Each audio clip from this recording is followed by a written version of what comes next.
सत श्री अकाल। जय भीम। सतगुरु महाराज गुरु रविदास जी की महान किरपा दे नाल अज साडी टीम एक बहुत ही महान मिशनरी गायिका श्रीमती रजनी ठक्करवाल जी के गृह विखे पहुँचे हाँ। मौका भी बहुत खुशी का आ भी अज मैडम ठक्करवाल जी की बेटी का जन्मदिन है और इस मौके असी तुहाडी गल भी करावांगे मैडम ठक्करवाल जी नाल। मैडम जी पहलां तो तुहानूं बहुत बहुत बधाइयां जी, अज तुहाडी बेटी का जन्मदिन है। जे आपां गल दी शुरुआत करिए, जिस तरह कि तुसी एक मिशनरी गायिका हो और बहुत ही मिशनरी गीत तुसी गाए ने जिन्हां दे विच तुसी जे मैनू याद आवे तां एक तुहाडा गीत बड़ा मशहूर होया सीगा जिहदे विच तुसी जे मैं गल करां ते मन्नू वादियां नूं पूरा पाठ पढ़ाउण वाली गल कीती सीगी और बहुत ही जिहड़े इदां दे क्रांतिकारी और जोश भरे गीत गाउणा हर इंसान दा नहीं गा सकदा, क्योंकि ये लिए बहुत हौसला और बड़ा जोश चाहिए और बड़ी हिम्मत चाहिए है, क्योंकि इदां दे गीतां दे विच कई बारी कंट्रोवर्सियां भी बन जांदियां ने। जे आपां शुरुआत करिए मैडम जी, जे ये तुहानूं ये शौक किस तरह पैदा होया जी? जय गुरुदेव, धन गुरुदेव, जय भीम, जय भारत, सत श्री अकाल, जय वाल्मीकि, हर हर वाल्मीकि। सब तो पहला तुहाडा सारिਆਂ ਦਾ ATC न्यूज़ चैनल वालिਆਂ ਦਾ दिलों धन्नवाद करदी हाँ कि अज मेरी बेटी शहनाज कौर ਦਾ अज 1 साल वाला हैप्पी बर्थडे अज पूरे साल दी होई आ गुड़िया साडी, ते तुसी वधाई देण आए आ घर, ते बहुत बहुत धन्नवाद। और गल भाजी तुसी कीती है कि जिहड़ा ये मिशन दा बीज एक हौसला, वो एक्चुअली मेरे पापा मेरे फादर साहब जैली ठक्करवालिया जी, जो कि पुराने बहुत मिशनरी कलाकार और भाजी सिंगर और राइटर कहते 2 in 1। तो सन 71 72 73 74 ਦੇ ਵਿੱਚ ਸੰਗਤ ਕੀਤੀ ਆ ਲੁਧਿਆਣੇ ਦੇ ਵਿੱਚ, ਜਿਨ੍ਹਾਂ ਵਿੱਚ ਜਮਲਾ ਜੀ, ਕੁਲਦੀਪ ਮਾਨਕ ਜੀ, ਪਰਮਿਲਾ ਪੰਮੀ ਜੀ ਤੇ ਨਰਿੰਦਰ ਬੀਬਾ ਜੀ, ਉਹਨਾਂ ਦੇ ਨਾਲ 4 ਸਾਲ ਰਹੇ ਆ। ਚਲੋ ਕਿਸੇ ਵਜ੍ਹਾ ਕਰਕੇ ਜਿਹੜਾ ਗਾਉਣ ਦਾ ਸੁਪਨਾ ਆ ਅਧੂਰਾ ਰਹਿ ਗਿਆ, ਤੇ ਉਹ ਤੋਂ ਬਾਅਦ ਫੌਜ 'ਚ ਚਲੇ ਗਏ। ਤੇ ਫਿਰ ਕਲਮ ਪਹਿਲੇ ਹੀ ਚੱਕੀ ਹੋ ਸੀ, ਤੇ ਜਦੋਂ ਫੌਜ ਦੇ ਵਿੱਚ ਭਰਤੀ ਹੋਏ ਤੇ ਕਲਮ ਨੂੰ ਥੋੜਾ ਜਿਹਾ ਰੈਸਟ ਦੇ ਦਿੱਤਾ।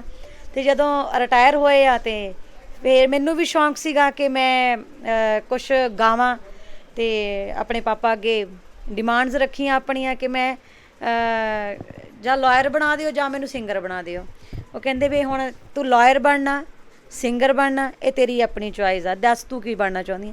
ਮੈਂ ਕਿਹਾ ਵੈਸੇ ਜੇ ਮੈਂ ਵਕੀਲ ਬਣ ਗਈ ਫਿਰ ਮੈਂ ਕੋਰਟ ਕਚਹਿਰੀਆਂ 'ਚ ਰਹਿਣਾ ਆ, ਤੇ ਜੇ ਮੈਂ ਇੱਕ ਸਿੰਗਰ ਬਣ ਗਈ ਤਾਂ ਸ਼ਾਇਦ ਮੈਨੂੰ ਵੀ ਮੌਕਾ ਮਿਲ ਜਾਵੇ ਤੇ ਆਪਣੇ ਗੁਰੂਆਂ ਦੀ ਸੋਚ ਦਾ ਪ੍ਰਚਾਰ ਪ੍ਰਸਾਰ ਕਰਨ ਦਾ। ਤੇ ਪਾਪਾ ਕਹਿੰਦੇ ਬਿਲਕੁਲ ਠੀਕ ਗੱਲ ਆ, ਬਟ ਓਨਲੀ ਗੁਰੂ ਰਵਿਦਾਸ ਮਾਰੇ ਬਾਬਾ ਸਾਹਿਬ ਗੁਰੂਆਂ ਗੁਰੂ ਗ੍ਰੰਥ ਸਾਹਿਬ ਨੂੰ ਰਿਲੇਟਡ ਧਾਰਮਿਕ ਓਨਲੀ ਉਹੀ ਗਾਣੇ ਆ। ਜੇ ਤੈਨੂੰ ਮਨਜ਼ੂਰ ਆ, ਦੇਖ ਲੈ ਤੇਰੇ 'ਚ ਦਮ ਹੈ ਆਪਣੇ ਗੁਰੂਆਂ ਦੇ ਮਿਸ਼ਨ ਨੂੰ ਘਰ ਘਰ ਪਹੁੰਚਾਉਣ ਦਾ, ਤੇ ਤੂੰ ਆਪਣੀ ਗਾਇਕੀ ਦੀ ਸ਼ੁਰੂਆਤ ਕਰ ਲਾ। ਤੇ ਅੱਜ ਤੋਂ 17 ਸਾਲ ਪਹਿਲਾਂ ਮੇਰੇ ਬਾਪ ਨੇ ਹੀ ਮੈਨੂੰ ਗੁੜਤੀ ਦਿੱਤੀ ਹੈ। ਮੇਰੇ ਬਾਪ ਹੀ ਮੇਰੇ ਉਸਤਾਦ ਆ, ਕਿਉਂਕਿ ਮੈਂ ਇਹ ਗੱਲ ਨਹੀਂ ਕਹਿੰਦੀ ਕਿ ਮੈਨੂੰ ਪੁੱਤਾਂ ਵਾਂਗ ਪਾਲਿਆ, ਮੈਂ ਇਹ ਨਹੀਂ ਕਹਿੰਦੀ ਕਿ ਮੈਨੂੰ ਧੀਆਂ ਵਾਂਗ ਪਾਲਿਆ। ਰਿਐਲਿਟੀ ਆ ਕਿ ਮੇਰੇ ਬਾਪ ਨੇ ਮੈਨੂੰ ਇੱਕ ਬੱਬਰ ਸ਼ੇਰਨੀ ਵਾਂਗੂ ਜੀਣਾ ਸਿਖਾ ਲਿਆ, ਤੇ ਉੱਦਾਂ ਹੀ ਮੈਨੂੰ ਜ਼ਿੰਦਗੀ ਜਿਉਣ ਦਾ ਬਲ ਸਿਖਾਇਆ ਕਿ ਅੱਜ ਗੁਰੂ ਰਵਿਦਾਸ ਮਾਂ ਦੇ ਮਿਸ਼ਨ ਨਾਲ ਕਿਤੇ ਵੀ ਧੱਕਾ ਹੁੰਦਾ ਹੈ, ਉਹਨਾਂ ਦੇ ਧਰਮ ਨਾਲ, ਕਿਤੇ ਸਾਡੇ ਦਲਿਤ ਭਾਈਚਾਰੇ ਨਾਲ ਕੋਈ ਵੀ ਵਧੀਕੀ ਹੁੰਦੀ ਹੈ ਤਾਂ ਰਜਨੀ ਠੱਕਰਵਾਲ ਨਿੱਜ ਸਵਾਰਥ ਹੋ ਕੇ ਆਪਣੀ ਜਾਨ ਤਲੀ ਤੇ ਰੱਖ ਕੇ ਰੋੜਾ ਤੇ ਆ ਜਾਂਦੀ ਆ। ਬਸ ਮੇਰੇ ਵਿੱਚ ਇੰਨਾ ਕਿ ਮਤਲਬ ਜਿਹੜਾ ਬਰੂਦ ਆ ਨਾ, ਮੈਂ ਇਹ ਸ਼ਰੇਆਮ ਕਹਿੰਦੀ ਹਾਂ ਕਿ ਜਿਹੜਾ ਮੇਰੇ ਅੰਦਰ ਬਰੂਦ ਭਰਿਆ ਹੈ ਨਾ, ਇਹ ਸਾਹਿਬ ਸ਼੍ਰੀ ਕਾਂਸ਼ੀ ਰਾਮ ਜੀ ਦੀਆਂ ਸਪੀਚਾਂ ਨੇ ਭਰਿਆ। ਔਰ ਉਹਨਾਂ ਦੇ ਗੀਤ ਲਿਖ ਕੇ ਮੇਰੇ ਪਾਪਾ ਨੇ ਮੈਨੂੰ ਬਹੁਤ ਦਿੱਤੇ, ਔਰ ਤਕਰੀਬਨ 150 ਦੇ ਤਕਰੀਬਨ ਲਗਭਗ ਡੈਡ ਜੀ ਦੇ ਲਿਖੇ ਗੀਤ ਮੈਂ ਗਾ ਚੁੱਕੀ ਹਾਂ। ਬਹੁਤ ਵਧੀਆ ਦੱਸਿਆ ਜੀ ਤੁਸੀਂ।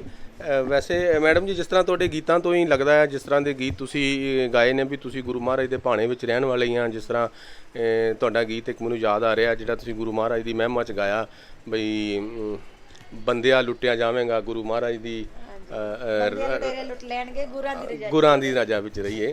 ਤੇ ਉੱਥੋਂ ਇਹ ਤਾਂ ਬੜਾ ਸਾਫ਼ ਹੁੰਦਾ ਤੁਹਾਡੇ ਗੀਤਾਂ ਦੇ ਵਿੱਚੋਂ। ਔਰ ਤੁਹਾਡੇ ਨਾਲ ਵਿਚਾਰ ਵਟਾਂਦਰਾ ਆਪਾਂ ਸ਼ੁਰੂਆਤ ਕੀਤੀ ਹੈ। ਤੁਸੀਂ ਜਿਸ ਤਰ੍ਹਾਂ ਦੱਸਿਆ ਕਿ ਬਹੁਤ ਹੀ ਤੁਹਾਡੇ ਪਿਤਾ ਜੀ ਨੇ ਤੁਹਾਨੂੰ ਬਹੁਤ ਹੀ ਇਸ ਤਰ੍ਹਾਂ ਦੇ ਸੰਸਕਾਰ ਦਿੱਤੇ ਆ ਵੀ ਤੁਸੀਂ ਬੜੇ ਜੋਸ਼ੋ ਖਰੋਸ਼ ਵਾਲੇ ਔਰਤ ਹੋ, ਔਰ ਨਾਲੇ ਤੁਸੀਂ ਆਪਣੇ ਆਪ ਨੂੰ ਇੱਕ ਬੱਬਰ ਸ਼ੇਰ ਵਾਂਗੂ ਸਮਝਦੇ ਹੋ। ਤੇ ਤੁਸੀਂ ਜਿਸ ਤਰ੍ਹਾਂ ਦੱਸਿਆ ਵੀ ਸਾਹਿਬ ਸ਼੍ਰੀ ਕਾਂਸ਼ੀ ਰਾਮ ਜੀ ਵੀ ਤੁਸੀਂ ਬਹੁਤ ਹੀ ਸਤਿਕਾਰ ਕਰਦੇ ਹੋ ਔਰ ਉਹਨਾਂ ਦੇ ਅਸੂਲਾਂ 'ਤੇ ਵੀ ਚੱਲਦੇ ਹੋ। ਤੇ ਜੇ ਆਪਾਂ ਗੱਲ ਉਸ ਪਾਸੇ ਲੈ ਕੇ ਜਾਈਏ ਵੀ ਕੀ ਤੁਹਾਡਾ ਰਾਜਨੀਤੀ ਜਾਣ ਦਾ ਵੀ ਕੋਈ ਸ਼ੌਂਕ ਹੈ? ਥੋੜਾ ਕਨਫਿਊਜ਼ਨ ਵਾਲਾ ਤੁਸੀਂ ਸਵਾਲ ਕੀਤਾ, ਬਟ ਮੈਂ ਇਹ ਗੱਲ ਕਹਿਣਾ ਚਾਹੁੰਦੀ ਕਿ ਮੇਰਾ ਖੂਨ ਨੀਲਾ ਆ। ਕਹਿੰਦੇ ਸਮਝਦਾਰ ਨੂੰ ਇਸ਼ਾਰਾ ਬਹੁਤ ਹੁੰਦਾ ਆ, ਕਿਉਂਕਿ ਸਾਹਿਬ ਕਾਂਸ਼ੀ ਰਾਮ ਜੀ ਨੇ ਥਾਪੜਾ ਸਾਨੂੰ ਦਿੱਤਾ ਆ ਹੱਕਾਂ ਲਈ ਲੜਨ ਲਈ, ਠੀਕ ਆ। ਔਰ ਜੇ ਅਸੀਂ ਹੱਕਾਂ ਲਈ ਲੜਾਂਗੇ ਉਹਦੇ ਵਾਸਤੇ ਮੈਂ ਇਹ ਗੱਲ ਕਹਿੰਦੀ ਆ ਕਿ ਆਪਣੇ ਸਮਾਜ ਦੇ ਹੱਕ ਦੇ ਵਿੱਚ, ਆਪਣੇ ਸਮਾਜ ਦੇ ਪੱਖ ਦੇ ਵਿੱਚ ਜਿੱਥੇ ਕਿ ਮੈਂ ਆਪਣੇ ਸਮਾਜ ਦੀ ਸੇਵਾ ਕਰ ਸਕਾਂ, ਦੱਬੇ ਕੁਚਲੇ ਲੋਕਾਂ ਦਾ ਸਹਾਰਾ ਬਣ ਸਕਾਂ, ਉਦੋਂ ਸਾਲ ਨੂੰ 2 ਸਾਲਾਂ ਨੂੰ 4 ਸਾਲਾਂ ਨੂੰ 5 ਸਾਲਾਂ ਨੂੰ ਕੋਈ ਇੱਦਾਂ ਦਾ ਮੌਕਾ ਮਿਲਿਆ ਤੇ ਮੇਰਾ ਪੂਰਾ ਪਰਿਵਾਰ ਮੇਰੇ ਨਾਲ ਹੈ ਤੇ ਆਈ ਹੋਪ ਮੇਰਾ ਪੂਰਾ ਸਮਾਜ ਮੇਰੇ ਨਾਲ ਹੈ। ਮੇਰੀ ਸਮੁੱਚੀ ਜਿਹੜੀ ਦਲਿਤ ਭਾਈਚਾਰੇ ਦੀ ਯੂਨਿਟ ਆ, ਦਲਿਤ ਭਾਈਚਾਰਾ ਸਾਰਾ ਮੇਰੇ ਨਾਲ ਆ ਤੇ ਕੋਈ ਨਹੀਂ, ਮੈਦਾਨ 'ਚ ਉਤਰਾਂਗੇ ਜ਼ਰੂਰ। ਬਹੁਤ ਵਧੀਆ ਤੁਸੀਂ ਦੱਸਿਆ ਜੀ। ਤੇ ਜੇ ਆਪਾਂ ਵਾਪਸ ਆਈਏ ਤੁਹਾਡੇ ਹੁਨਰ ਵਾਲੇ ਪਾਸੇ, ਤਾਂ ਜੇ ਤੁਹਾਡੇ ਆਪਾਂ ਹੁਨਰ ਦੀ ਹੀ ਗੱਲ ਕਰ ਰਹੇ ਹਾਂ ਤੇ ਆਪਾਂ ਜੇ ਇਹ ਤੁਹਾਡੇ ਕੋਲੋਂ ਸੁਣਨਾ ਚਾਹੀਏ ਵੀ ਤੁਹਾਡੀ ਜਦੋਂ ਸ਼ੁਰੂਆਤ ਹੋਈ ਹੈ, ਤੁਸੀਂ ਆਪਣੇ ਸ਼ੁਰੂਆਤ ਦੇ ਵਿੱਚ ਕਿਹੜਾ ਗੀਤ ਗਾਇਆ ਸੀ? ਕੀ ਤੁਸੀਂ ਸਾਡੇ ਸਰੋਤਿਆਂ ਨੂੰ ਥੋੜ੍ਹਾ ਸੁਣਾ ਵੀ ਸਕਦੇ ਹੋ? ਜੀ ਬਿਲਕੁਲ। ਜਦੋਂ ਮੈਂ ਪਹਿਲਾ ਗੀਤ ਸਟੇਜ 'ਤੇ ਗਾਇਆ ਤੇ ਸਾਡੇ ਨਗਰ ਠੱਕਰਵਾਲ ਵਿੱਚ ਬਾਬਾ ਸਾਹਿਬ ਡਾਕਟਰ ਭੀਮ ਰਾਓ ਅੰਬੇਡਕਰ ਜੀ ਦਾ ਜਨਮ ਦਿਨ ਮਨਾਇਆ ਤੇ ਉੱਥੇ ਮਤਲਬ ਇੱਕ ਦਿਲ 'ਚ ਬੜੀ ਇੱਛਾ ਸੀ। ਮੈਂ ਕਿਹਾ ਡੈਡੀ ਜੀ ਵੀ ਮੈਂ ਗੀਤ ਗਾਉਣਾ ਚਾਹੁੰਦੀ ਹਾਂ, ਵੀ ਜੇ ਮੈਨੂੰ ਤੁਸੀਂ ਲਿਖ ਦਿਓ। ਵੀ ਕਹਿੰਦੇ ਰਜਨੀ ਸਵੇਰ ਨੂੰ ਪ੍ਰੋਗਰਾਮ ਆ, ਵੀ ਹੁਣ ਤੂੰ ਮੈਨੂੰ ਦੱਸ, ਮੈਂ ਇੱਦਾਂ ਦਾ ਮੈਨੂੰ ਕੋਈ ਹੈ ਨਾ ਦੱਸ ਦੇ ਕਲਿਊ, ਮੈਂ ਉਹ 'ਤੇ ਲਿਖ ਦਿੰਦਾ ਆ। ਤੇ ਮੈਂ ਕਿਹਾ ਨਹੀਂ, ਮੈਨੂੰ ਉਹ ਤੁਸੀਂ ਆਹ ਤਾਰ 'ਚ ਤੁਸੀਂ ਇੱਦਾਂ ਲਾ ਕੇ ਲਿਖ ਦਿਓ। ਕਹਿੰਦੇ ਚਲ ਠੀਕ ਆ। ਤੇ ਜਦੋਂ ਆਪਾਂ ਤਾਂ ਸੌਂ ਗਏ ਰਾਤ ਨੂੰ, ਵੀ ਸਵੇਰ ਨੂੰ ਪ੍ਰੋਗਰਾਮ ਆ, ਕੋਈ ਗੱਲ ਨਹੀਂ। ਤੇ ਡੈਡੀ ਸਾਰੀ ਰਾਤ ਜਾਗਦੇ ਰਹੇ ਤੇ ਉਹਨਾਂ ਨੇ ਗੀਤ ਲਿਖਿਆ ਸੀ ਸਾਹਿਬ ਸ਼੍ਰੀ ਕਾਂਸ਼ੀ ਰਾਮ ਜੀ ਦਾ। ਉਹ ਸੀ, ਮੈਂ ਥੋੜਾ ਗਾ ਕੇ ਸੁਣਾ ਦਿੰਦੀ ਹਾਂ। ਧੰਨ ਕਾਂਸ਼ੀ ਰਾਮ ਸ਼ੇਰਾ, ਧੰਨ ਕੁਰਬਾਨੀ ਤੇਰੀ, ਮਨੂਵਾਦੀਆਂ ਤੋਂ ਜ਼ਰਾ ਵੀ ਨਹੀਂ ਡੋਲਦਾ, ਦਲਿਤਾਂ ਦੇ ਹੱਕਾਂ ਵਿੱਚ ਕਰੀ ਪ੍ਰਚਾਰ ਜਾਂਦਾ, ਮੂੰਹੋਂ ਜੈ ਭੀਮ ਬੋਲਦਾ, ਮੂੰਹੋਂ ਜੈ ਭੀਮ ਬੋਲਦਾ। ਇਹ ਉਦੋਂ ਸਾਹਿਬ ਸ਼੍ਰੀ ਕਾਂਸ਼ੀ ਰਾਮ ਜੀ ਸਾਡੇ ਵਿੱਚ ਸੀ, ਕਿਉਂਕਿ ਸਰੀਰਕ ਰੂਪ ਦੇ ਵਿੱਚ ਸਾਡੇ ਵਿੱਚ ਸੀ। ਤੇ ਤਕਰੀਬਨ ਜਦੋਂ ਮੈਂ ਗੀਤ ਗਾਇਆ ਤੇ ਕੁਛ ਮਹੀਨਿਆਂ ਬਾਅਦ ਸਾਹਿਬ ਥੋੜਾ ਬਿਮਾਰ ਹੋ ਗਏ ਤੇ ਉਸ ਤੋਂ ਬਾਅਦ ਮੇਰੇ ਪਾਪਾ ਨੇ ਗੀਤ ਲਿਖਿਆ ਸੀਗਾ ਕਿ ਸਤਿਗੁਰ ਜੀ ਤੇਰੇ ਅੱਗੇ ਅਰਦਾਸ, ਸਾਡੇ ਸਾਹਿਬ ਕਾਂਸ਼ੀ ਰਾਮ ਜੀ ਦੀਆਂ ਤੁਸੀਂ ਲੰਬੀਆਂ ਉਮਰਾਂ ਲਾ ਦਿਓ। ਤੇ ਜਿੱਦਣ ਇਹ ਗੀਤ ਸਾਡਾ ਰਿਕਾਰਡ ਹੋਣਾ ਸੀ, ਮੇ ਵੀ 7-8 ਅਕਤੂਬਰ ਸੀ। ਤੇ ਰਾਤ ਨੂੰ ਮੈਂ ਰੀਅਲ ਦੱਸਦੀ ਹਾਂ ਕਿ ਮੈਨੂੰ ਤੜਕੇ ਸੁਪਨਾ ਆਇਆ ਕਿ ਸਾਹਿਬ ਕਾਂਸ਼ੀ ਰਾਮ ਜੀ ਨਾ ਮੈਨੂੰ ਇੱਦਾਂ ਹੱਥ ਮਾਰ ਰਹੇ ਆ ਕਿ ਮੈਂ ਹੁਣ ਚੱਲਾਂ ਆ, ਮੇਰਾ ਕਾਫਲਾ ਨਾ ਰੁਕਣ ਨਾ ਦਿਓ। ਯਕੀਨ ਮੰਨਿਓ ਸਵੇਰੇ ਮੈਂ ਉੱਠੀ ਹਾਂ ਤੇ ਜਦੋਂ ਕਰੀਮਪੁਰੀ ਅੰਕਲ ਜੀ ਦਾ ਫੋਨ ਆ ਗਿਆ ਡੈਡੀ ਉਹਨਾਂ ਨੂੰ, ਵੀ ਸਾਹਿਬ ਪੂਰੇ ਹੋ ਗਏ ਆ, ਵੀ ਅਸੀਂ ਸਾਰਿਆਂ ਨੇ ਦਿੱਲੀ ਜਾਣਾ ਆ। ਯਕੀਨ ਮੰਨਿਓ ਮੈਂ ਉੱਠਦੇ ਸਾਰੇ ਕਿਹਾ, ਮੈਂ ਕਿਹਾ ਡੈਡੀ ਜੀ ਮੈਨੂੰ ਤਾਂ ਦੱਸ ਗਏ ਆ ਸਾਹਿਬ ਸ਼੍ਰੀ ਕਾਂਸ਼ੀ ਰਾਮ ਜੀ। ਤੇ ਉਹ ਜਦੋਂ ਆਪਾਂ ਗੀਤ ਨਾ ਮਤਲਬ ਇਹ ਰਿਕਾਰਡ ਕਰਨਾ ਸੀਗਾ, ਉਹ ਨਹੀਂ ਹੋ ਸਕਿਆ ਕਿਸੇ ਵਜ੍ਹਾ ਕਰਕੇ। ਤੇ ਫਿਰ ਉਹਨੂੰ ਗੀਤ ਨੂੰ ਕਨਵਰਟ ਕੀਤੀ ਕਾਮਨਾ ਬਥੇਰੀ ਰੱਬ ਅੱਗੇ ਸੀ, ਰੱਬ ਨੇ ਤਾਂ ਇੱਕ ਨਾ ਸੁਣੀ ਸਾਤੋਂ ਖੋਲੇ ਸਾਹਿਬ ਸ਼੍ਰੀ ਕਾਂਸ਼ੀ ਰਾਮ ਜੀ, ਉਹ ਤਾਂ ਸਨ ਗਿਆਨੀ ਤੇ ਗੁਣੀ। ਇਹ ਮਤਲਬ ਗੀਤ ਮੈਂ ਬਹੁਤ ਸਟੇਜਾਂ ਤੇ ਗਾਇਆ, ਪਰ ਯਕੀਨ ਮੰਨਿਓ ਜਿੱਥੇ ਵੀ ਇਹ ਮੈਂ ਮਿਸ਼ਨਰੀ ਗੀਤ ਗਾਉਂਦੀ ਸੀ ਤਾਂ ਸਾਰੀ ਸੰਗਤ ਰੋਂਦੀ ਸੀ। ਫਿਲਹਾਲ ਦੀ ਕਲੀ ਮੈਂ ਵੀ ਰੋਂਦੀ ਸੀ ਉਸ ਵੇਲੇ। ਨਹੀਂ ਮੈਨੂੰ ਮੈਂ ਇਮੋਸ਼ਨਲ ਤੇ ਉਹਦਾ ਮੈਂ ਸਤਿਗੁਰੂ ਰਵਿਦਾਸ ਮਹਾਰਾਜ ਦਾ ਗੀਤ ਜ਼ਰੂਰ ਮੈਂ ਗਾ ਦੂੰ। ਇੱਕ ਟੱਪਾ ਤੁਸੀਂ ਸੁਣਾ ਦਿਓ, ਕਿਉਂਕਿ ਇਹ ਜਿਹੜਾ ਤੁਸੀਂ ਜਿਹੜੀ ਗੱਲ ਕੀਤੀ ਆ ਉਹਦੇ ਨਾਲ ਥੋੜਾ ਮਾਹੌਲ ਵੀ ਜਜ਼ਬਾਤੀ ਹੋ ਗਿਆ, ਔਰ ਉਸ ਵਿੱਚ ਥੋੜਾ ਪਤਾ ਗੱਲ ਕੀ ਆ ਭਾਜੀ, ਐਕਚੁਅਲੀ ਨਾ ਕਿਉਂਕਿ ਸਾਹਿਬ ਸ਼੍ਰੀ ਕਾਂਸ਼ੀ ਰਾਮ ਜੀ ਨੇ ਸਮਾਜ ਲਈ ਇੰਨੀਆਂ ਕੁ ਕੁਰਬਾਨੀਆਂ ਦੇਤੀਆਂ ਨਾ, ਕਿਉਂਕਿ ਦੇਖੋ ਭੈਣਾਂ ਭਰਾਵਾਂ ਦੇ ਵਿੱਚ ਜੰਮ ਪਲ ਕੇ ਪਹਿਲੀ ਗੱਲ ਆਪਣਾ ਟੱਬਰ ਤਿਆਗਣਾ, ਮੈਂ ਕਹਿੰਦੀ ਆ ਚਲੋ ਉਹਨਾਂ ਜਿੱਡਾ ਹੌਸਲਾ ਨਹੀਂ ਕਰ ਸਕਦਾ ਕੋਈ ਵੀ, ਕਿਉਂਕਿ ਸਾਡੇ ਬੱਚੇ ਦੇ ਇੱਕ ਸੂਈ ਚੁੱਭਦੀ ਆ ਤੇ ਅਸੀਂ ਝਟ ਤੜ ਫੁੱਟਦੇ ਆ, ਬੱਚੇ ਨੂੰ ਬੁਖਾਰ ਚੜਦਾ ਆ, ਕਦੀ ਐਦਾਂ ਦੇਖਦੇ ਆ ਵੀ ਉਹਨੂੰ ਝਟ ਦਵਾਈ ਲਿਆ ਕੇ ਦੇ ਦਈਏ ਨਾ, ਕਿਉਂਕਿ ਇੱਕ ਟੱਬਰ 'ਚ ਇੱਕ ਪਿਆਰ ਬਣ ਜਾਂਦਾ ਆਪਸੀ ਵਿੱਚ। ਤੇ ਦੇਖੋ ਉਹਨਾਂ ਦੇ ਭੈਣ ਭਰਾ ਸੀ, ਉਹਨਾਂ ਨੇ ਉਹ ਵੀ ਤਿਆਗ ਤੇ, ਮਾਂ-ਬਾਪ ਵੀ ਤਿਆਗ ਤੇ, ਕੱਫਣ ਸਿਰ ਤੇ ਬੰਨ ਲਿਆ। ਔਰ ਸਭ ਤੋਂ ਵੱਡੀ ਗੱਲ ਇੱਕ ਬਹੁਤ ਵੱਡੇ ਸਾਇੰਸਦਾਨ ਸੀ, ਉਹ ਸਾਇੰਟਿਸਟ ਸੀਗੇ, ਤੇ ਉਹਨਾਂ ਨੇ ਉਹ ਵੀ ਨੌਕਰੀ ਨੂੰ ਲੱਤ ਮਾਰਤੀ, ਹਾਲਾਂਕਿ ਬਹੁਤ ਵੱਡੇ ਉਹ ਵਿਦਵਾਨ ਸੀਗੇ, ਪੜ੍ਹੇ ਲਿਖੇ ਸੀ ਹਨਾ। ਤੇ ਉਹ ਤੋਂ ਬਾਅਦ ਉਹਨਾਂ ਨੂੰ ਦੇਖੋ ਰਾਸ਼ਟਰਪਤੀ ਦੀ ਉਹਨਾਂ ਨੂੰ ਪਦਵੀ ਮਿਲਣੀ ਸੀਗੀ, ਉਹਨਾਂ ਨੇ ਕਿਹਾ ਵੀ ਤੁਸੀਂ ਰਾਸ਼ਟਰਪਤੀ ਦਾ ਵੀ ਤੁਸੀਂ ਅਹੁਦਾ ਲੈ ਲਓ, ਤੁਸੀਂ ਛੱਡ ਦਿਓ ਆ ਸਾਰਾ ਕੁਝ ਨਾ। ਤੇ ਸਾਹਿਬ ਕਾਂਸ਼ੀ ਰਾਮ ਜੀ ਨੇ ਉਹਨੂੰ ਵੀ ਠੋਕਰ ਮਾਰਤੀ, ਕਹਿੰਦੇ ਉਹ ਤਾਂ ਮਤਲਬ ਜਿਹਦੇ ਆਪਣੇ ਰਿਸਪੈਕਟੇਬਲ ਰਾਸ਼ਟਰਪਤੀ ਸਾਹਿਬ ਆ ਵੀ ਉਹ ਫਿਰ ਤੁਹਾਨੂੰ ਪਤਾ ਆ ਵੀ ਕਿਸੇ ਗੱਲ 'ਚ ਨਹੀਂ ਪਾਰਟੀ 'ਚ ਇੰਟਰਫੇਅਰ ਕਰ ਸਕਦੇ ਨਾ, ਕਹਿੰਦੇ ਨਹੀਂ ਮੈਂ ਆਪਣੇ ਸਮਾਜ ਲਈ ਲੜਨਾ। ਤੇ ਯਕੀਨ ਮੰਨਿਓ ਕਿ ਉਹਨਾਂ ਵਰਗਾ ਨਾ ਕੋਈ ਜੰਮਿਆ ਨਾ ਕੋਈ ਜੰਮਣਾ, ਕਹਿੰਦੇ ਸਦੀ ਵਿੱਚ ਇੱਕ ਰਹਿਬਰ ਜੰਮਦਾ, ਪਰ ਮੈਂ ਇਹ ਗੱਲ ਕਹਿੰਦੀ ਹਾਂ ਕਿ ਸਾਡੇ ਇਹ ਸਦੀਆਂ 'ਚ 2 ਰਹਿਬਰ ਜੰਮੇ ਆ, ਠੀਕ ਆ, ਸਾਹਿਬ ਸ਼੍ਰੀ ਕਾਂਸ਼ੀ ਰਾਮ ਜੀ ਤੇ ਬਾਬਾ ਸਾਹਿਬ ਡਾਕਟਰ ਭੀਮ ਰਾਓ ਅੰਬੇਡਕਰ ਜੀ।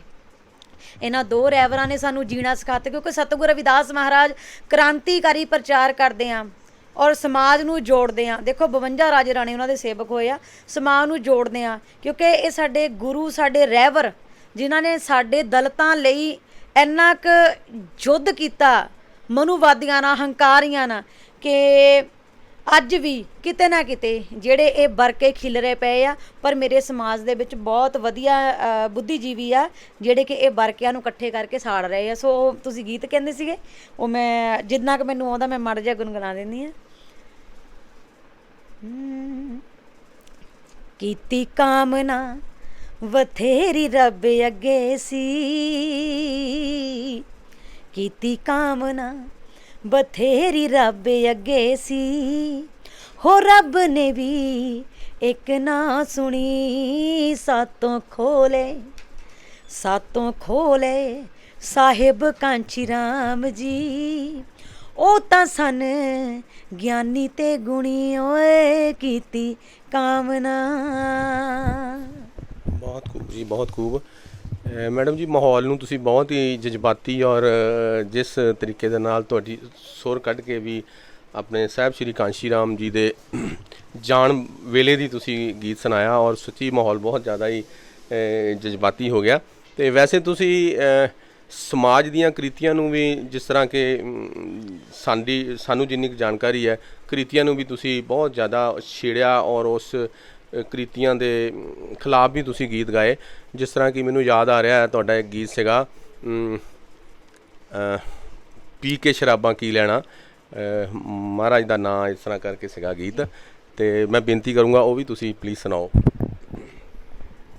ਹਾਂਜੀ, ਇਹ ਬੜਾ ਸੰਗਤਾਂ ਨੇ ਪਸੰਦ ਕੀਤਾ ਹੈ ਇਹਨੂੰ ਸ਼ਬਦ ਨੂੰ, ਔਰ ਲਿਖਿਆ ਵੀ ਮੇਰੇ ਪਾਪਾ ਨੇ, ਜੈਲੀ ਠੱਕਰਵਾਲ ਸਾਹਿਬ ਨੇ, ਬਹੁਤ ਵਧੀਆ ਆ।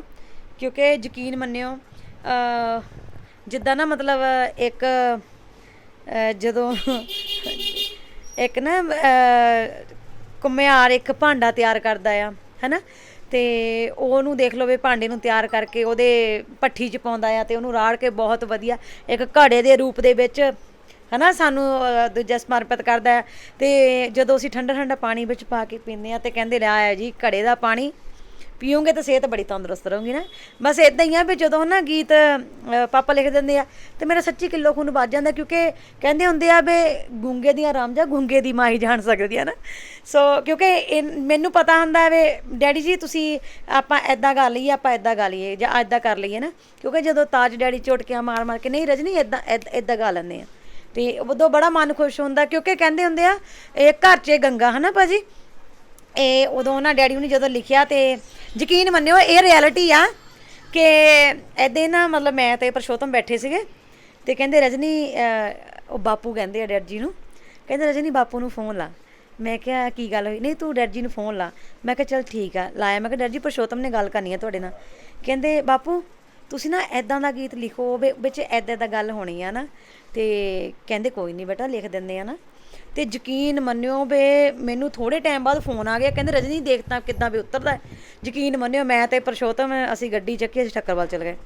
ਯਕੀਨ ਮੰਨਿਓ ਇੰਨਾ ਵਧੀਆ ਉੱਥੇ ਰਾਸ ਰਲਿਆ ਨਾ, ਮਤਲਬ ਪੁਰਸ਼ੋਤਮ ਡੱਪਰੀ ਬਹੁਤ ਸੋਹਣੀ ਵਜਾਉਂਦੇ ਆ।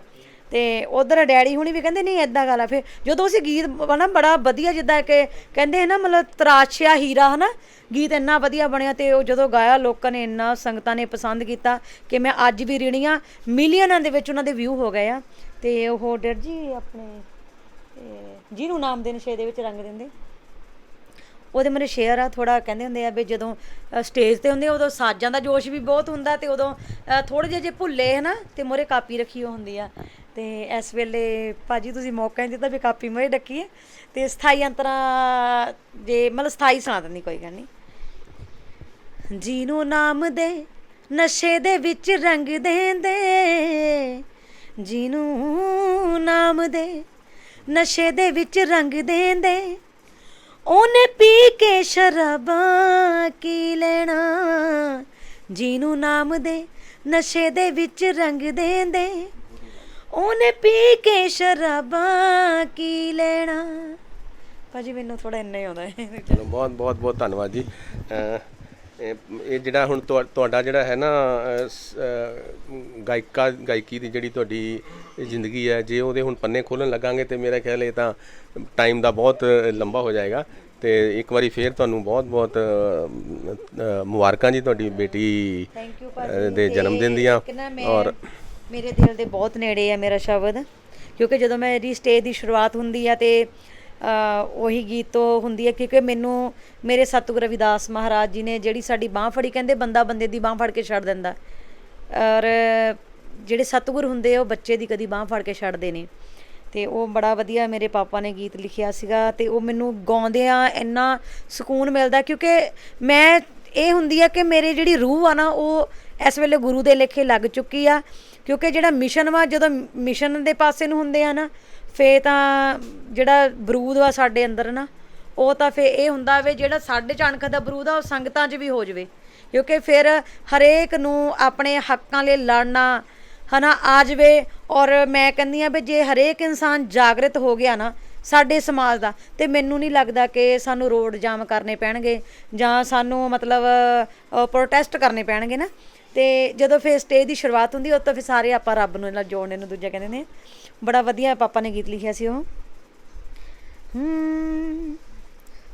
ਗੁਰੂ ਜੀ ਦੋਵੇਂ ਹੱਥ ਜੋੜ ਕੇ, ਸਤਿਗੁਰੂ ਜੀ ਦੋਵੇਂ ਹੱਥ ਜੋੜ ਕੇ, ਗੁਰੂ ਜੀ ਦੋਵੇਂ ਹੱਥ ਜੋੜ ਕੇ, ਤੇਰੇ ਚਰਨਾਂ 'ਚ ਸੀਸ ਮੈਂ ਝੁਕਾਵਾਂ, ਹੋ ਬੇੜਾ ਬੰਨੇ ਲਾ ਦੇ ਦਾਤਿਆ, ਹੋਰ ਦੱਸ ਮੈਂ ਦੁਆਰੇ ਕਿਹੜੇ ਜਾਵਾਂ, ਹੋ ਬੇੜਾ ਬੰਨੇ ਲਾ ਦੇ ਦਾਤਿਆ। ਮੈਡਮ ਜੀ, ਜਿਸ ਤਰ੍ਹਾਂ ਤੁਸੀਂ ਆਪਣੀਆਂ ਗੱਲਾਂ ਦੇ ਵੀ ਦੱਸਿਆ ਵੀ ਤੁਹਾਡੀ ਜਿਹੜੀ ਰੂਹ ਹੈ ਉਹ ਗੁਰੂ ਮਹਾਰਾਜ ਦੇ ਚਰਨਾਂ ਦੇ ਵਿੱਚ ਹੀ ਹੈ, ਔਰ ਤੁਸੀਂ ਆਪਣੇ ਗੀਤਾਂ ਦੇ ਨਾਲ ਵੀ ਇਹ ਚੀਜ਼ ਪੂਰੀ ਤਰ੍ਹਾਂ ਦੱਸੀ ਹੈ ਵੀ ਵਾਕਈ ਤੁਸੀਂ ਗੁਰੂ ਮਹਾਰਾਜ ਨਾਲ ਤੁਹਾਡੀ ਲਿਵ ਬਹੁਤ ਹੀ ਜ਼ਿਆਦਾ ਜੁੜੀ ਹੋਈ ਹੈ। ਔਰ ਸਮਾਜ ਦੇ ਵਿੱਚ ਜੋ ਤੁਸੀਂ ਆਪ ਵੀ ਗੁਰੂ ਨਾਲ ਜੁੜੇ ਔਰ ਬਾਕੀਆਂ ਨੂੰ ਵੀ ਤੁਸੀਂ ਪ੍ਰੇਰਿਤ ਕਰਦੇ ਹੋ ਵੀ ਗੁਰੂ ਮਹਾਰਾਜ ਦੇ ਭਾਣੇ ਦੇ ਵਿੱਚ ਚੱਲੋ ਔਰ ਉਹਨਾਂ ਦੇ ਕਹੇ ਦੇ ਵਿੱਚ ਚੱਲੋ। ਔਰ ਜਿਸ ਤਰ੍ਹਾਂ ਤੁਹਾਡੇ ਗੀਤਾਂ ਦੇ ਵਿੱਚੋਂ ਇਹ ਪ੍ਰੇਰਨਾ ਮਿਲੀ ਹੈ ਬਈ ਤੁਸੀਂ ਪ੍ਰੇਰਨਾ ਦਿੰਦੇ ਹੋ ਬਈ ਜਿਸ ਤਰ੍ਹਾਂ ਕਿ ਤੁਹਾਡੇ ਪਿਤਾ ਜੀ ਦੇ ਗੀਤ ਲਿਖੇ ਹੋਏ ਨੇ, ਔਰ ਨਸ਼ਿਆਂ ਤੋਂ ਤਿਆਗ ਕਰਨ ਲਈ ਵੀ ਤੁਸੀਂ ਪ੍ਰੇਰਨਾ ਦਿੰਦੇ ਹੋ। ਸਾਡੇ ਚੈਨਲ ਨਾਲ ਵਾਰਤਾ ਕਰਨ ਲਈ ਤੁਹਾਡਾ ਬਹੁਤ ਬਹੁਤ ਧੰਨਵਾਦ ਜੀ। ਜਿਸ ਤਰ੍ਹਾਂ ਕਿ ਤੁਹਾਨੂੰ ਦੱਸਿਆ ਵੀ ਅੱਜ ਮੈਡਮ ਠੱਕਰਵਾਲ ਜੀ ਦੀ ਬੇਟੀ ਦਾ ਜਨਮ ਦਿਨ ਹੈ, ਔਰ ਇਸ ਵੇਲੇ ਇੱਥੇ ਉਸ ਬੇਟੀ ਦੇ ਇਹ ਨਾਨਾ ਜੀ ਵੀ ਬੈਠੇ ਨੇ ਜੋ ਕਿ ਠੱਕਰਵਾਲ ਜੀ ਦੇ ਜੈਲੀ ਠੱਕਰਵਾਲੀਆ ਜੀ ਇਹਨਾਂ ਦੇ ਪਿਤਾ ਜੀ ਨੇ। ਆਓ ਇਹਨਾਂ ਨਾਲ ਵੀ ਆਪਾਂ ਤੁਹਾਡੀ ਗੱਲ ਕਰਾਉਂਦੇ ਹਾਂ ਬਈ। ਸਤਿ ਸ਼੍ਰੀ ਅਕਾਲ ਜੀ। ਪਹਿਲਾਂ ਤਾਂ ਤੁਹਾਨੂੰ ਬਹੁਤ ਬਹੁਤ ਮੁਬਾਰਕਾਂ ਜੀ, ਇੱਕ ਤਾਂ ਬੇਟੀ ਦੇ ਜਨਮ ਦਿਨ ਦੀਆਂ, ਔਰ ਤੁਸੀਂ ਬਹੁਤ ਹੀ ਭਾਗਾਂ ਵਾਲੇ ਹੋ ਵੀ ਤੁਹਾਨੂੰ ਇੱਦਾਂ ਦੀ ਬੇਟੀ ਤੁਹਾਡੇ ਘਰ ਜਨਮੀ ਹੈ, ਜਿਸ ਨੇ ਕਿ ਸਾਰੇ ਸਮਾਜ ਦੇ ਵਿੱਚ ਆਪਣਾ ਨਾਮ ਬਣਾਇਆ, ਔਰ ਤੁਸੀਂ ਵੀ ਬਹੁਤ ਭਾਗਾਂ ਵਾਲੇ ਹੋ ਵੀ ਇਸ ਤਰ੍ਹਾਂ ਦੀ ਬੇਟੀ ਨੇ ਸਮਾਜ ਦੇ ਕ੍ਰਿਤੀਆਂ ਨੂੰ ਵੀ ਉਜਾਗਰ ਕੀਤਾ, ਔਰ ਗੁਰੂ ਮਹਾਰਾਜ ਦੇ ਲੜ ਲੱਗਣ ਲਈ ਵੀ ਇਹਨਾਂ ਨੇ ਗੱਲਾਂ ਵੀ ਦਸੀਆਂ ਔਰ ਗੀਤ ਵੀ ਗਾਏ। ਔਰ ਜਿਸ ਤਰ੍ਹਾਂ ਕਿ ਤੁਹਾਡੀ ਬੇਟੀ ਤੋਂ ਪਤਾ ਲੱਗਾ ਵੀ ਇਹ ਸਾਰੇ ਗੀਤ ਤੁਹਾਡੇ ਲਿਖੇ ਹੋਏ ਨੇ, ਤੇ ਤੁਸੀਂ ਕੀ ਕਹੋਗੇ? ਮੈਂ ATC ਚੈਨਲ ਵਾਲਿਆਂ ਦਾ ਸਭ ਤੋਂ ਪਹਿਲਾਂ ਧੰਨਵਾਦ ਕਰਦਾ ਜਿਹੜੇ ਮੇਰੀ ਬੇਟੀ ਦੇ ਘਰ ਆਏ ਆ, ਔਰ ਮੈਂ ਜਿੰਨੇ ਵੀ ਸੁਣਨ ਵਾਲੇ ਜਾਂ ਇੱਥੇ ਆਏ ਹੋਏ ਸਭ ਸੰਗਤਾਂ ਆ, ਉਹਨਾਂ ਨੂੰ ਮੈਂ ਸਹਿਨਾਜ ਦੇ ਜਨਮ ਦਿਨ ਦੀਆਂ ਬਹੁਤ ਬਹੁਤ ਵਧਾਈਆਂ ਦਿੰਦਾ ਜੀ। ਜੈ ਭੀਮ, ਜੈ ਭਾਰਤ, ਜੈ ਗੁਰਦੇਵ, ਧੰਨ ਗੁਰਦੇਵ ਆਖਦਾ ਜੀ। ਦੂਸਰੀ ਗੱਲ ਆ ਕਿ ਜਿਹੜੀ ਲਿਖਣ ਦੀ ਗੱਲ ਆ, ਇਹ ਆ ਕਿ ਮੈਂ ਸਾਹਿਬ ਕਾਂਸ਼ੀ ਰਾਮ ਦਾ ਫੈਨ ਆ, ਉਹਨਾਂ ਦਾ ਚੇਲਾ ਆ। ਮੈਂ ਸੰਨ 1970 ਤੋਂ ਲਿਖਦਾ ਆਉਂਦਾ ਆ। ਜਿਸ ਵੇਲੇ ਮੈਂ ਲਿਖਦਾ ਸੀਗਾ ਪਹਿਲਾਂ, ਤਾਂ ਸਿੰਗਰ ਮੇਰੇ ਸ਼ਬਦ ਜਿਹੜੇ ਪਹਿਲਾਂ ਮੈਂ ਲੋਕ ਗੀਤ ਲਿਖਦਾ ਹੁੰਦਾ ਸੀਗਾ, ਤਾਂ ਉਸ ਵੇਲੇ ਮੈਂ ਰੇਡੀਓ ਆਰਟਿਸਟ ਜਿਹੜੇ ਸਿੰਗਰ ਹੁੰਦੇ ਸੀਗੇ ਉਹਨਾਂ ਦੇ ਨਾਲ ਰਹਿੰਦਾ ਸੀ ਲੁਧਿਆਣੇ। ਤਾਂ ਉੱਥੇ ਫਿਰ ਕਿਸੇ ਨੇ ਸ਼ਰਾਰਤ ਦੇ ਨਾਲ ਮੈਨੂੰ ਕੁਝ ਖਿਲਾ ਦਿੱਤਾ ਸੀਗਾ, ਮੇਰਾ ਗਲਾ ਖਰਾਬ ਹੋ ਗਿਆ ਸੀਗਾ। ਤਾਂ ਫਿਰ ਮੇਰੇ ਕੋਲੋਂ ਜਿਹੜੀਆਂ ਸੁਰਤੀਆਂ ਮੁਰਕੀਆਂ ਜਾਂ ਸੁਰਾਂ ਲਾਉਣੀਆਂ ਹੁੰਦੀਆਂ ਸੀ ਉਹ ਨਹੀਂ ਲੱਗੀਆਂ, ਅਤੇ ਇਸ ਕਰਕੇ ਮੈਂ ਫਿਰ ਫੌਜ ਵਿੱਚ ਚਲਾ ਗਿਆ। ਮੈਂ ਫੌਜ ਵਿੱਚ ਚਲਾ ਗਿਆ। ਫੌਜ ਵਿੱਚ ਜਾਣ ਤੋਂ ਬਾਅਦ ਫੌਜ ਦੇ ਵਿੱਚੋਂ ਜਦੋਂ ਮੈਂ ਪੈਨਸ਼ਨ ਆਇਆ ਤਾਂ ਮੇਰੀ ਬੇਟੀ ਫਿਰ 12ਵੀਂ ਕਲਾਸ ਜਦੋਂ ਕਰਕੇ ਹਟੀ ਆ, ਤਾਂ ਮੈਂ ਇਹਨੂੰ ਪੁੱਛਿਆ, ਮੈਂ ਕਿਹਾ ਬੇਟਾ ਤੁਸੀਂ ਕੀ ਕਰਨਾ ਚਾਹੁੰਦੇ ਆ? ਇਹ ਕਹਿੰਦੇ ਮੈਂ ਜਾਂ ਵਕੀਲ ਬਣਨਾ ਚਾਹੁੰਦੀ ਹਾਂ ਜਾਂ ਮੈਂ ਸਿੰਗਰ ਬਣਨਾ ਚਾਹੁੰਦੀ ਹਾਂ। ਮੈਂ ਕਿਹਾ ਬੇਟਾ ਗੱਲ ਇੱਦਾਂ ਹੈਗੀ, ਦੋਏ ਕੰਮ ਤਾਂ ਨਹੀਂ ਹੋਣੇ, ਤੂੰ ਇੱਕ ਦੱਸ। ਇਹ ਕਹਿੰਦੀ ਫਿਰ ਮੇਰੀ ਫਸਟਲੀ ਤਾਂ ਇਹੀ ਆ, ਖੁਆਇਸ਼ ਹੈਗੀ ਆ ਕਿ ਮੈਂ ਸਿੰਗਰ ਬਣਾ। ਮੈਂ ਕਿਹਾ ਬੇਟਾ ਮੈਂ ਵੀ ਇਹ ਚਾਹੁੰਦਾ ਸੀਗਾ, ਕਿਉਂਕਿ ਜਿਹੜੀਆਂ ਮੇਰੀਆਂ ਦਿਲ ਦੀਆਂ ਖੁਆਇਸ਼ਾਂ ਰਹਿ ਗਈਆਂ ਆ ਉਹ ਮੈਂ ਤੇਰੇ ਵਿੱਚ ਹੀ ਪੂਰੀਆਂ ਕਰਨੀਆਂ ਚਾਹੁੰਦਾ ਆ। ਵੀ ਠੀਕ ਆ, ਮੈਂ ਇਹ ਕੰਮ ਛੱਡ ਚੁੱਕਾ ਸੀਗਾ, ਲੇਕਿਨ ਜਿੱਦਾਂ ਸੁੱਕਿਓ ਖੂਹ ਦੇ ਵਿੱਚ ਦੁਬਾਰਾ ਰਿਸ਼ਮਾਂ ਆ ਜਾਂਦੀਆਂ, ਪਾਣੀ ਦੀਆਂ ਸ਼ੀਰਾਂ ਫੁੱਟ ਜਾਂਦੀਆਂ। ਮੈਂ ਕਿਹਾ ਵੀ ਇੱਦਾਂ ਆ ਵੀ ਮੈਂ ਹੁਣ ਸੁੱਕੇ ਖੂਹ ਨੂੰ ਦੁਬਾਰਾ ਫੇਰ ਚਾਲੂ ਕਰ ਲੈਂਦਾ ਆ, ਵੀ ਤੁਸੀਂ ਗਾਉਣ ਲੱਗ ਜਾਓ, ਮੈਂ ਕਲਮ ਚੱਕ ਲੈਂਦਾ ਆ, ਠੀਕ ਨਹੀਂ, ਮੈਂ ਲਿਖਣ ਲੱਗ ਪੈਂਦਾ। ਤਾਂ ਫਿਰ ਇਹਨਾਂ ਨੇ ਦੱਸੇ ਦਿੱਤਾ ਕਿ ਪਹਿਲਾ ਸ਼ਬਦ ਜਿਹੜਾ ਸੀਗਾ ਉਹ ਸਾਡੇ ਪਿੰਡ ਪ੍ਰੋਗਰਾਮ ਸੀ ਡਾਕਟਰ ਭੀਮ ਰਾਓ ਅੰਬੇਡਕਰ ਸਾਹਿਬ ਦਾ, ਉਹ 'ਤੇ ਮੈਂ ਇਹਨਾਂ ਨੂੰ ਪਹਿਲਾ ਸ਼ਬਦ ਲਿਖ ਕੇ ਦਿੱਤਾ ਸੀਗਾ, ਠੀਕ ਆ ਜੀ। ਇਸ ਕਰਕੇ ਜੋ ਇਹਨਾਂ ਨੇ ਸਾਨੂੰ ਕਿਹਾ ਵੀ ਅਸੀਂ ਇੱਦਾਂ ਕਰਨਾ ਚਾਹੁੰਦੇ ਹਾਂ, ਬੇਟੀ ਦੀ ਖੁਆਇਸ਼ ਜੋ ਸੀ ਮੈਂ ਉਹ ਉਸੇ ਤਰ੍ਹਾਂ ਪੂਰੀ ਕੀਤੀ ਆ ਜਿੱਦਾਂ ਇਹ ਕਹਿੰਦੇ ਸੀ। ਜਿਸ ਤਰ੍ਹਾਂ ਠੱਕਰਵਾਲ ਜੀ ਤੁਸੀਂ ਵੀ ਦੱਸਿਆ ਵੀ ਬੇਟੀ ਦੋ ਗੱਲਾਂ ਸੀਗੀਆਂ ਵੀ ਜਾਂ ਤਾਂ ਬੇਟੀ ਨੇ ਉਸ ਵਕਾਲਤ ਵਾਲੇ ਪਾਸੇ ਜਾਣਾ ਅਤੇ ਜਾਂ ਉਹਨੇ ਇਸ ਲਾਈਨ ਦੇ ਵਿੱਚ ਆਉਣਾ। ਅਤੇ ਜੇ ਮੰਨ ਲਓ ਵੀ ਬੇਟੀ ਦੀ ਇਹ ਸੋਚ ਹੁੰਦੀ ਵੀ ਮੈਂ ਤਾਂ ਵਕੀਲ ਬਣਨਾ ਚਾਹੁੰਦੀ ਹਾਂ ਅਤੇ ਤੁਹਾਡੀ ਸੋਚ ਇਹ ਹੁੰਦੀ, ਫਿਰ ਤੁਸੀਂ ਕੀ ਇਹਦੇ ਕਹਿਣੇ ਚੱਲਦੇ ਜਾਂ ਤੁਸੀਂ ਆਪਣੀ ਸੋਚ ਨਾਲ ਇਹਨੂੰ ਅੱਗੇ ਵਧਾਉਂਦੇ? ਜਿਸ ਵੇਲੇ ਅਸੀਂ ਬੱਚੇ ਦੇ ਉੱਤੇ ਆਪਣੀ ਕੋਈ ਵੀ ਸੋਚ ਜਿਹੜੀ ਉਹ ਥੋਪ ਦਿੰਦੇ ਆ ਤਾਂ ਉਹ ਕੰਮ ਪੂਰਾ ਨਹੀਂ ਹੁੰਦਾ। ਜੋ ਜਿੱਥੇ ਫਰਜ਼ ਕਰ ਲਓ ਵੀ ਬੱਚਾ ਜੋ ਜਿੱਧਰ ਨੂੰ ਉਹ ਬੱਚਾ ਸਾਡਾ ਕਹਿੰਦਾ ਆ ਕਿ ਮੈਂ ਆਹ ਬਣਨਾ ਚਾਹੁੰਦਾ ਹਾਂ, ਜੇ ਅਸੀਂ ਆਪਣੇ ਬੱਚੇ ਦੇ ਮਗਰ ਵੀ ਲੱਗ ਜਾਈਏ ਤਾਂ ਕੋਈ ਮਾੜੀ ਗੱਲ ਨਹੀਂ ਹੈਗੀ। ਜੇ ਉਹ ਫਰਜ਼ ਕਰ ਲਓ ਵੀ ਕਹਿੰਦਾ ਮੈਂ ਲਾਇਰ ਬਣਨਾ ਹੈ, ਮੈਂ ਜੱਜ ਬਣਨਾ, ਮੈਂ DC ਬਣਨਾ, ਮੈਂ ਵਕੀਲ ਬਣਨਾ, ਉਹ ਬੱਚੇ ਦੀ ਖੁਆਇਸ਼ ਦੇ ਮੁਤਾਬਕ ਜਿੰਨੀ ਕੁ ਆਪਣੇ 'ਚ ਹਿੰਮਤ ਆ ਉਹ ਮਦਦ ਬੱਚੇ ਦੀ ਉਸੇ ਤਰ੍ਹਾਂ ਕਰ ਦੇਣੀ ਚਾਹੀਦੀ। ਜੀ ਜੀ। ਨਹੀਂ ਤੁਸੀਂ ਕੀ ਮਹਿਸੂਸ ਕਰਦੇ ਹੋ ਵੀ ਜਿਸ ਤਰ੍ਹਾਂ ਦੀ ਤੁਸੀਂ ਸੋਚ ਤੁਹਾਡੀ ਸੀਗੀ ਵੀ ਤੁਹਾਡੀ ਬੇਟੀ ਉਸ ਲੈਵਲ 'ਤੇ ਪਹੁੰਚੇ, ਕੀ ਤੁਸੀਂ ਉਸ ਤੋਂ ਸੰਤੁਸ਼ਟ ਹੋ ਜਿਸ ਲੈਵਲ 'ਤੇ ਤੁਹਾਡੀ ਬੇਟੀ ਇਸ ਵੇਲੇ ਪਹੁੰਚ ਚੁੱਕੀ ਹੈ? ਹਾਂਜੀ ਹਾਂਜੀ, ਅਸੀਂ ਬਹੁਤ ਖੁਸ਼ ਹਾਂ ਕਿ ਸਾਡੀ ਬੇਟੀ ਨੇ ਜੇ ਫਰਜ਼ ਕਰ ਲਓ ਵੀ ਇਸ ਮੁਕਾਮ 'ਤੇ ਪਹੁੰਚੀ ਆ। ਜੇ ਇਹ ਸਾਡੀ ਬੇਟੀ ਨੇ ਮਿਹਨਤ ਕੀਤੀ ਆ ਔਰ ਆਪਣੀਆਂ ਕੋਸ਼ਿਸ਼ਾਂ ਦੇ ਨਾਲ ਇਸ ਵੇਲੇ ਵਰਲਡ ਦੇ ਵਿੱਚ ਉਹਨਾਂ ਦਾ ਨਾਂ ਆ। ਰਜਨੀ ਠੱਕਰਵਾਲ ਮਿਸ਼ਨਰੀ ਸਿੰਗਰ ਰਜਨੀ ਠੱਕਰਵਾਲ, ਉਹਨਾਂ ਨੂੰ ਸ਼ੇਰਨੀ ਵੀ ਕਹਿੰਦੇ ਆ, ਬੱਬਰ ਸ਼ੇਰਨੀ ਵੀ ਕਹਿੰਦੇ ਆ। ਉਹਨਾਂ ਦੇ ਘੱਟੋ ਘੱਟ ਉਹਨਾਂ ਨੂੰ 10-12 ਅਵਾਰਡ ਮਿਲ ਚੁੱਕੇ ਆ ਔਰ ਉਹਨਾਂ ਨੂੰ ਘੱਟੋ ਘੱਟ 11-12 ਗੋਲਡ ਮੈਡਲ ਮਿਲ ਚੁੱਕੇ ਆ ਔਰ ਉਹ 3-4 ਵਾਰੀ ਪੰਜਾਬ ਦੇ ਵਿੱਚ ਸਿੱਕਿਆਂ ਨਾਲ ਵੀ ਬੇਟੀ ਨੂੰ ਤੋਲਿਆ ਹੈ ਜੀ। ਔਰ ਅਵਾਰਡਾਂ ਦੇ ਵਿੱਚ ਇਹਨਾਂ ਨੂੰ ਹੱਥਾਂ ਦੇ ਵਿੱਚ ਕਿਰਪਾਨਾਂ ਵੀ ਭੇਟਾ ਕੀਤੀਆਂ। ਇਹਨਾਂ ਨੂੰ ਸਭ ਤੋਂ ਵੱਡੀ ਗੱਲ ਹੈ ਕਿ ਇਹਨਾਂ ਨੂੰ ਜਰਮਨ ਤੋਂ ਮੀਰਾਬਾਈ ਅਵਾਰਡ ਮਿਲਿਆ। ਬਹੁਤ ਅੱਛਾ ਜੀ। ਮੀਰਾਬਾਈ ਅਵਾਰਡ ਮਿਲਿਆ। ਔਰ ਮੇਰੀ ਬੇਟੀ ਨੇ ਸਾਡਾ ਸਿਰ ਉੱਚਾ ਕੀਤਾ, ਸਾਡੀ ਇੱਜ਼ਤ ਵਧਾਈ ਆ, ਸਾਡਾ ਮਾਣ ਸਤਿਕਾਰ ਵਧਾਇਆ। ਮੈਂ ਆਪਣੀ ਬੇਟੀ 'ਤੇ ਬਹੁਤ ਖੁਸ਼ ਹਾਂ। ਇਹ ਜੇ ਆਪਣਾ ਠੱਕਰਵਾਲ ਜੀ ਗੱਲ ਕਰੀਏ ਵੀ ਜਿਸ ਤਰ੍ਹਾਂ ਦਾ ਤੁਸੀਂ ਆਪਣੀ ਬੇਟੀ ਨੂੰ ਇੱਕ ਗਾਇਕਾ ਬਣਾਇਆ, ਇੱਕ ਕ੍ਰਾਂਤੀਕਾਰੀ ਗਾਇਕਾ ਜੇ ਕਹਿ ਦਈਏ ਤਾਂ ਉਹਦੇ 'ਚ ਵੀ ਕੋਈ ਸ਼ੱਕ ਵਾਲੀ ਗੱਲ ਨਹੀਂ ਆ, ਉਹ ਗਾਇਕਾ ਬਣਾਇਆ। ਜੇ ਹੁਣ ਜਿਸ ਤਰ੍ਹਾਂ ਦਾ ਅੱਜ ਸਮਾਜ ਹੈ, ਜਿਸ ਤਰ੍ਹਾਂ ਦੀ ਅੱਜ ਕੱਲ੍ਹ ਨੌਜਵਾਨ ਪੀੜ੍ਹੀ ਜੋ ਜਿਸ ਤਰ੍ਹਾਂ ਦੀ ਸੋਚ ਨਾਲ ਚੱਲ ਰਹੀ ਹੈ, ਜਾਂ ਜਿਸ ਤਰ੍ਹਾਂ ਦੇ ਅੱਜ ਕੱਲ੍ਹ ਨੌਜਵਾਨ ਗਾਇਕ ਜਾਂ ਲਿਖਣ ਵਾਲੇ ਵੀ ਜਿਸ ਤਰ੍ਹਾਂ ਦੇ ਗੀਤ ਲਿਖ ਰਹੇ ਨੇ, ਜਾਂ ਜਿਸ ਤਰ੍ਹਾਂ ਦੇ ਅੱਜ ਕੱਲ੍ਹ ਗਾਇਕ ਗੀਤ ਗਾ ਰਹੇ ਨੇ ਜਿਹਦੇ ਵਿੱਚ ਲੱਚਰਪਨ ਵੀ ਬਹੁਤ ਜ਼ਿਆਦਾ ਆ, ਤੁਸੀਂ ਅੱਜ ਦੀ ਨੌਜਵਾਨ ਪੀੜ੍ਹੀ ਨੂੰ ਕੀ ਸੰਦੇਸ਼ ਦਿਓਗੇ? ਮੈਂ ਤਾਂ ਇਹੀ ਕਹੂੰਗਾ ਜੀ, ਜਿਹੜੇ ਮਾੜਾ ਲਿਖਦੇ ਆ, ਮਾੜਾ ਗਾਉਂਦੇ ਆ, ਜਿਹਦੇ ਨਾਲ ਕੁੜੀਆਂ ਮੁੰਡਿਆਂ ਦੇ ਉੱਤੇ ਗਲਤ ਪ੍ਰਭਾਵ ਪੈਂਦਾ ਆ, ਗਲਤ ਪਾਸੇ ਨੂੰ ਚੱਲਦੇ ਆ, ਉਹ ਸ਼ਬਦ ਨਾ ਲਿਖਣੇ ਚਾਹੀਦੇ ਆ, ਨਾ ਗਾਉਣੇ ਚਾਹੀਦੇ ਆ। ਬਾਕੀ ਦੂਸਰੀ ਗੱਲ ਕਹੀ ਹੈ ਵੀ ਮਿਸ਼ਨਰੀ ਗਾਇਕਾ ਤੁਹਾਡੀ ਲੜਕੀ ਆ, ਮੈਂ ਇਹ ਕਹਿਣਾ ਜਿੱਦਾਂ ਮੈਂ ਇਹਨੂੰ ਮਿਸ਼ਨਰੀ ਬਣਾਇਆ, ਇਸੇ ਤਰ੍ਹਾਂ ਮੈਨੂੰ ਮਿਸ਼ਨਰੀ ਬਣਾਉਣ ਵਾਲੇ ਸਾਹਿਬ ਸ਼੍ਰੀ ਕਾਂਸ਼ੀ ਰਾਮ ਜੀ ਆ। ਕਿ ਸਾਹਿਬ ਕਾਂਸ਼ੀ ਰਾਮ ਜੀ, ਮੈਂ ਆਰਮੀ ਦੇ ਵਿੱਚ ਸੀਗਾ, ਮੈਂ ਆਪਣੀ ਛੁੱਟੀ ਆਇਆ ਹੋਇਆ ਸੀਗਾ, ਸਾਡੇ ਪਿੰਡ ਸਾਹਿਬ ਕਾਂਸ਼ੀ ਰਾਮ ਹੋਣਾ ਨੇ ਉਸ ਦਿਨ ਆਉਣਾ ਸੀਗਾ, ਮੈਂ ਘਰ ਸੀ ਛੁੱਟੀ ਦੇ ਉੱਤੇ। ਜਦੋਂ ਆਪਣੇ ਗੁਰਦੁਆਰੇ ਦੇ ਵਿੱਚ ਮੈਂ ਇਕੱਠ ਦੇਖਿਆ ਤਾਂ ਇਕੱਠ ਬਹੁਤ ਮਾਮੂਲੀ ਜਿਹਾ ਸੀਗਾ, ਤਾਂ ਮੈਂ ਪੁੱਛਿਆ ਵੀ ਆਉਣਾ ਕਿਹਨੇ ਆ? ਕਹਿੰਦੇ ਵੀ ਸਾਹਿਬ ਕਾਂਸ਼ੀ ਰਾਮ ਜੀ ਆ ਰਹੇ, ਪ੍ਰਧਾਨ ਇੰਡੀਆ ਦੇ ਪ੍ਰੈਜ਼ੀਡੈਂਟ ਆ ਰਹੇ ਆ। ਮੈਂ ਕਿਹਾ ਵੀ ਬੰਦੇ ਤਾਂ ਥੋੜ੍ਹੇ ਜਿਹੇ ਹੀ ਆ, ਵੀ ਐਡੇ ਵੱਡੇ ਸਾਡੇ ਰਾਸ਼ਟਰੀ ਪ੍ਰਧਾਨ ਆ ਰਹੇ ਆ। ਤਾਂ ਮੈਂ ਫਿਰ ਆਪਣੇ ਮਨ ਨਾਲ ਵਿਚਾਰ ਕੀਤੀ, ਮੈਂ ਕੀ ਕੀਤਾ, ਮੈਂ ਕਿਹਾ ਵੀ ਜੈਲੀ ਇੱਦਾਂ ਕਰ ਵੀ ਸਾਹਿਬ ਕਾਂਸ਼ੀ ਰਾਮ ਜੀ ਆ ਰਹੇ ਆ, ਬਈ ਆ ਕੇ ਕਿਤੇ ਨਾਰਾਜ਼ ਨਾ ਹੋ ਜਾਣ, ਵੀ ਦੁਨੀਆ ਬਹੁਤ ਥੋੜ੍ਹੀ ਆ।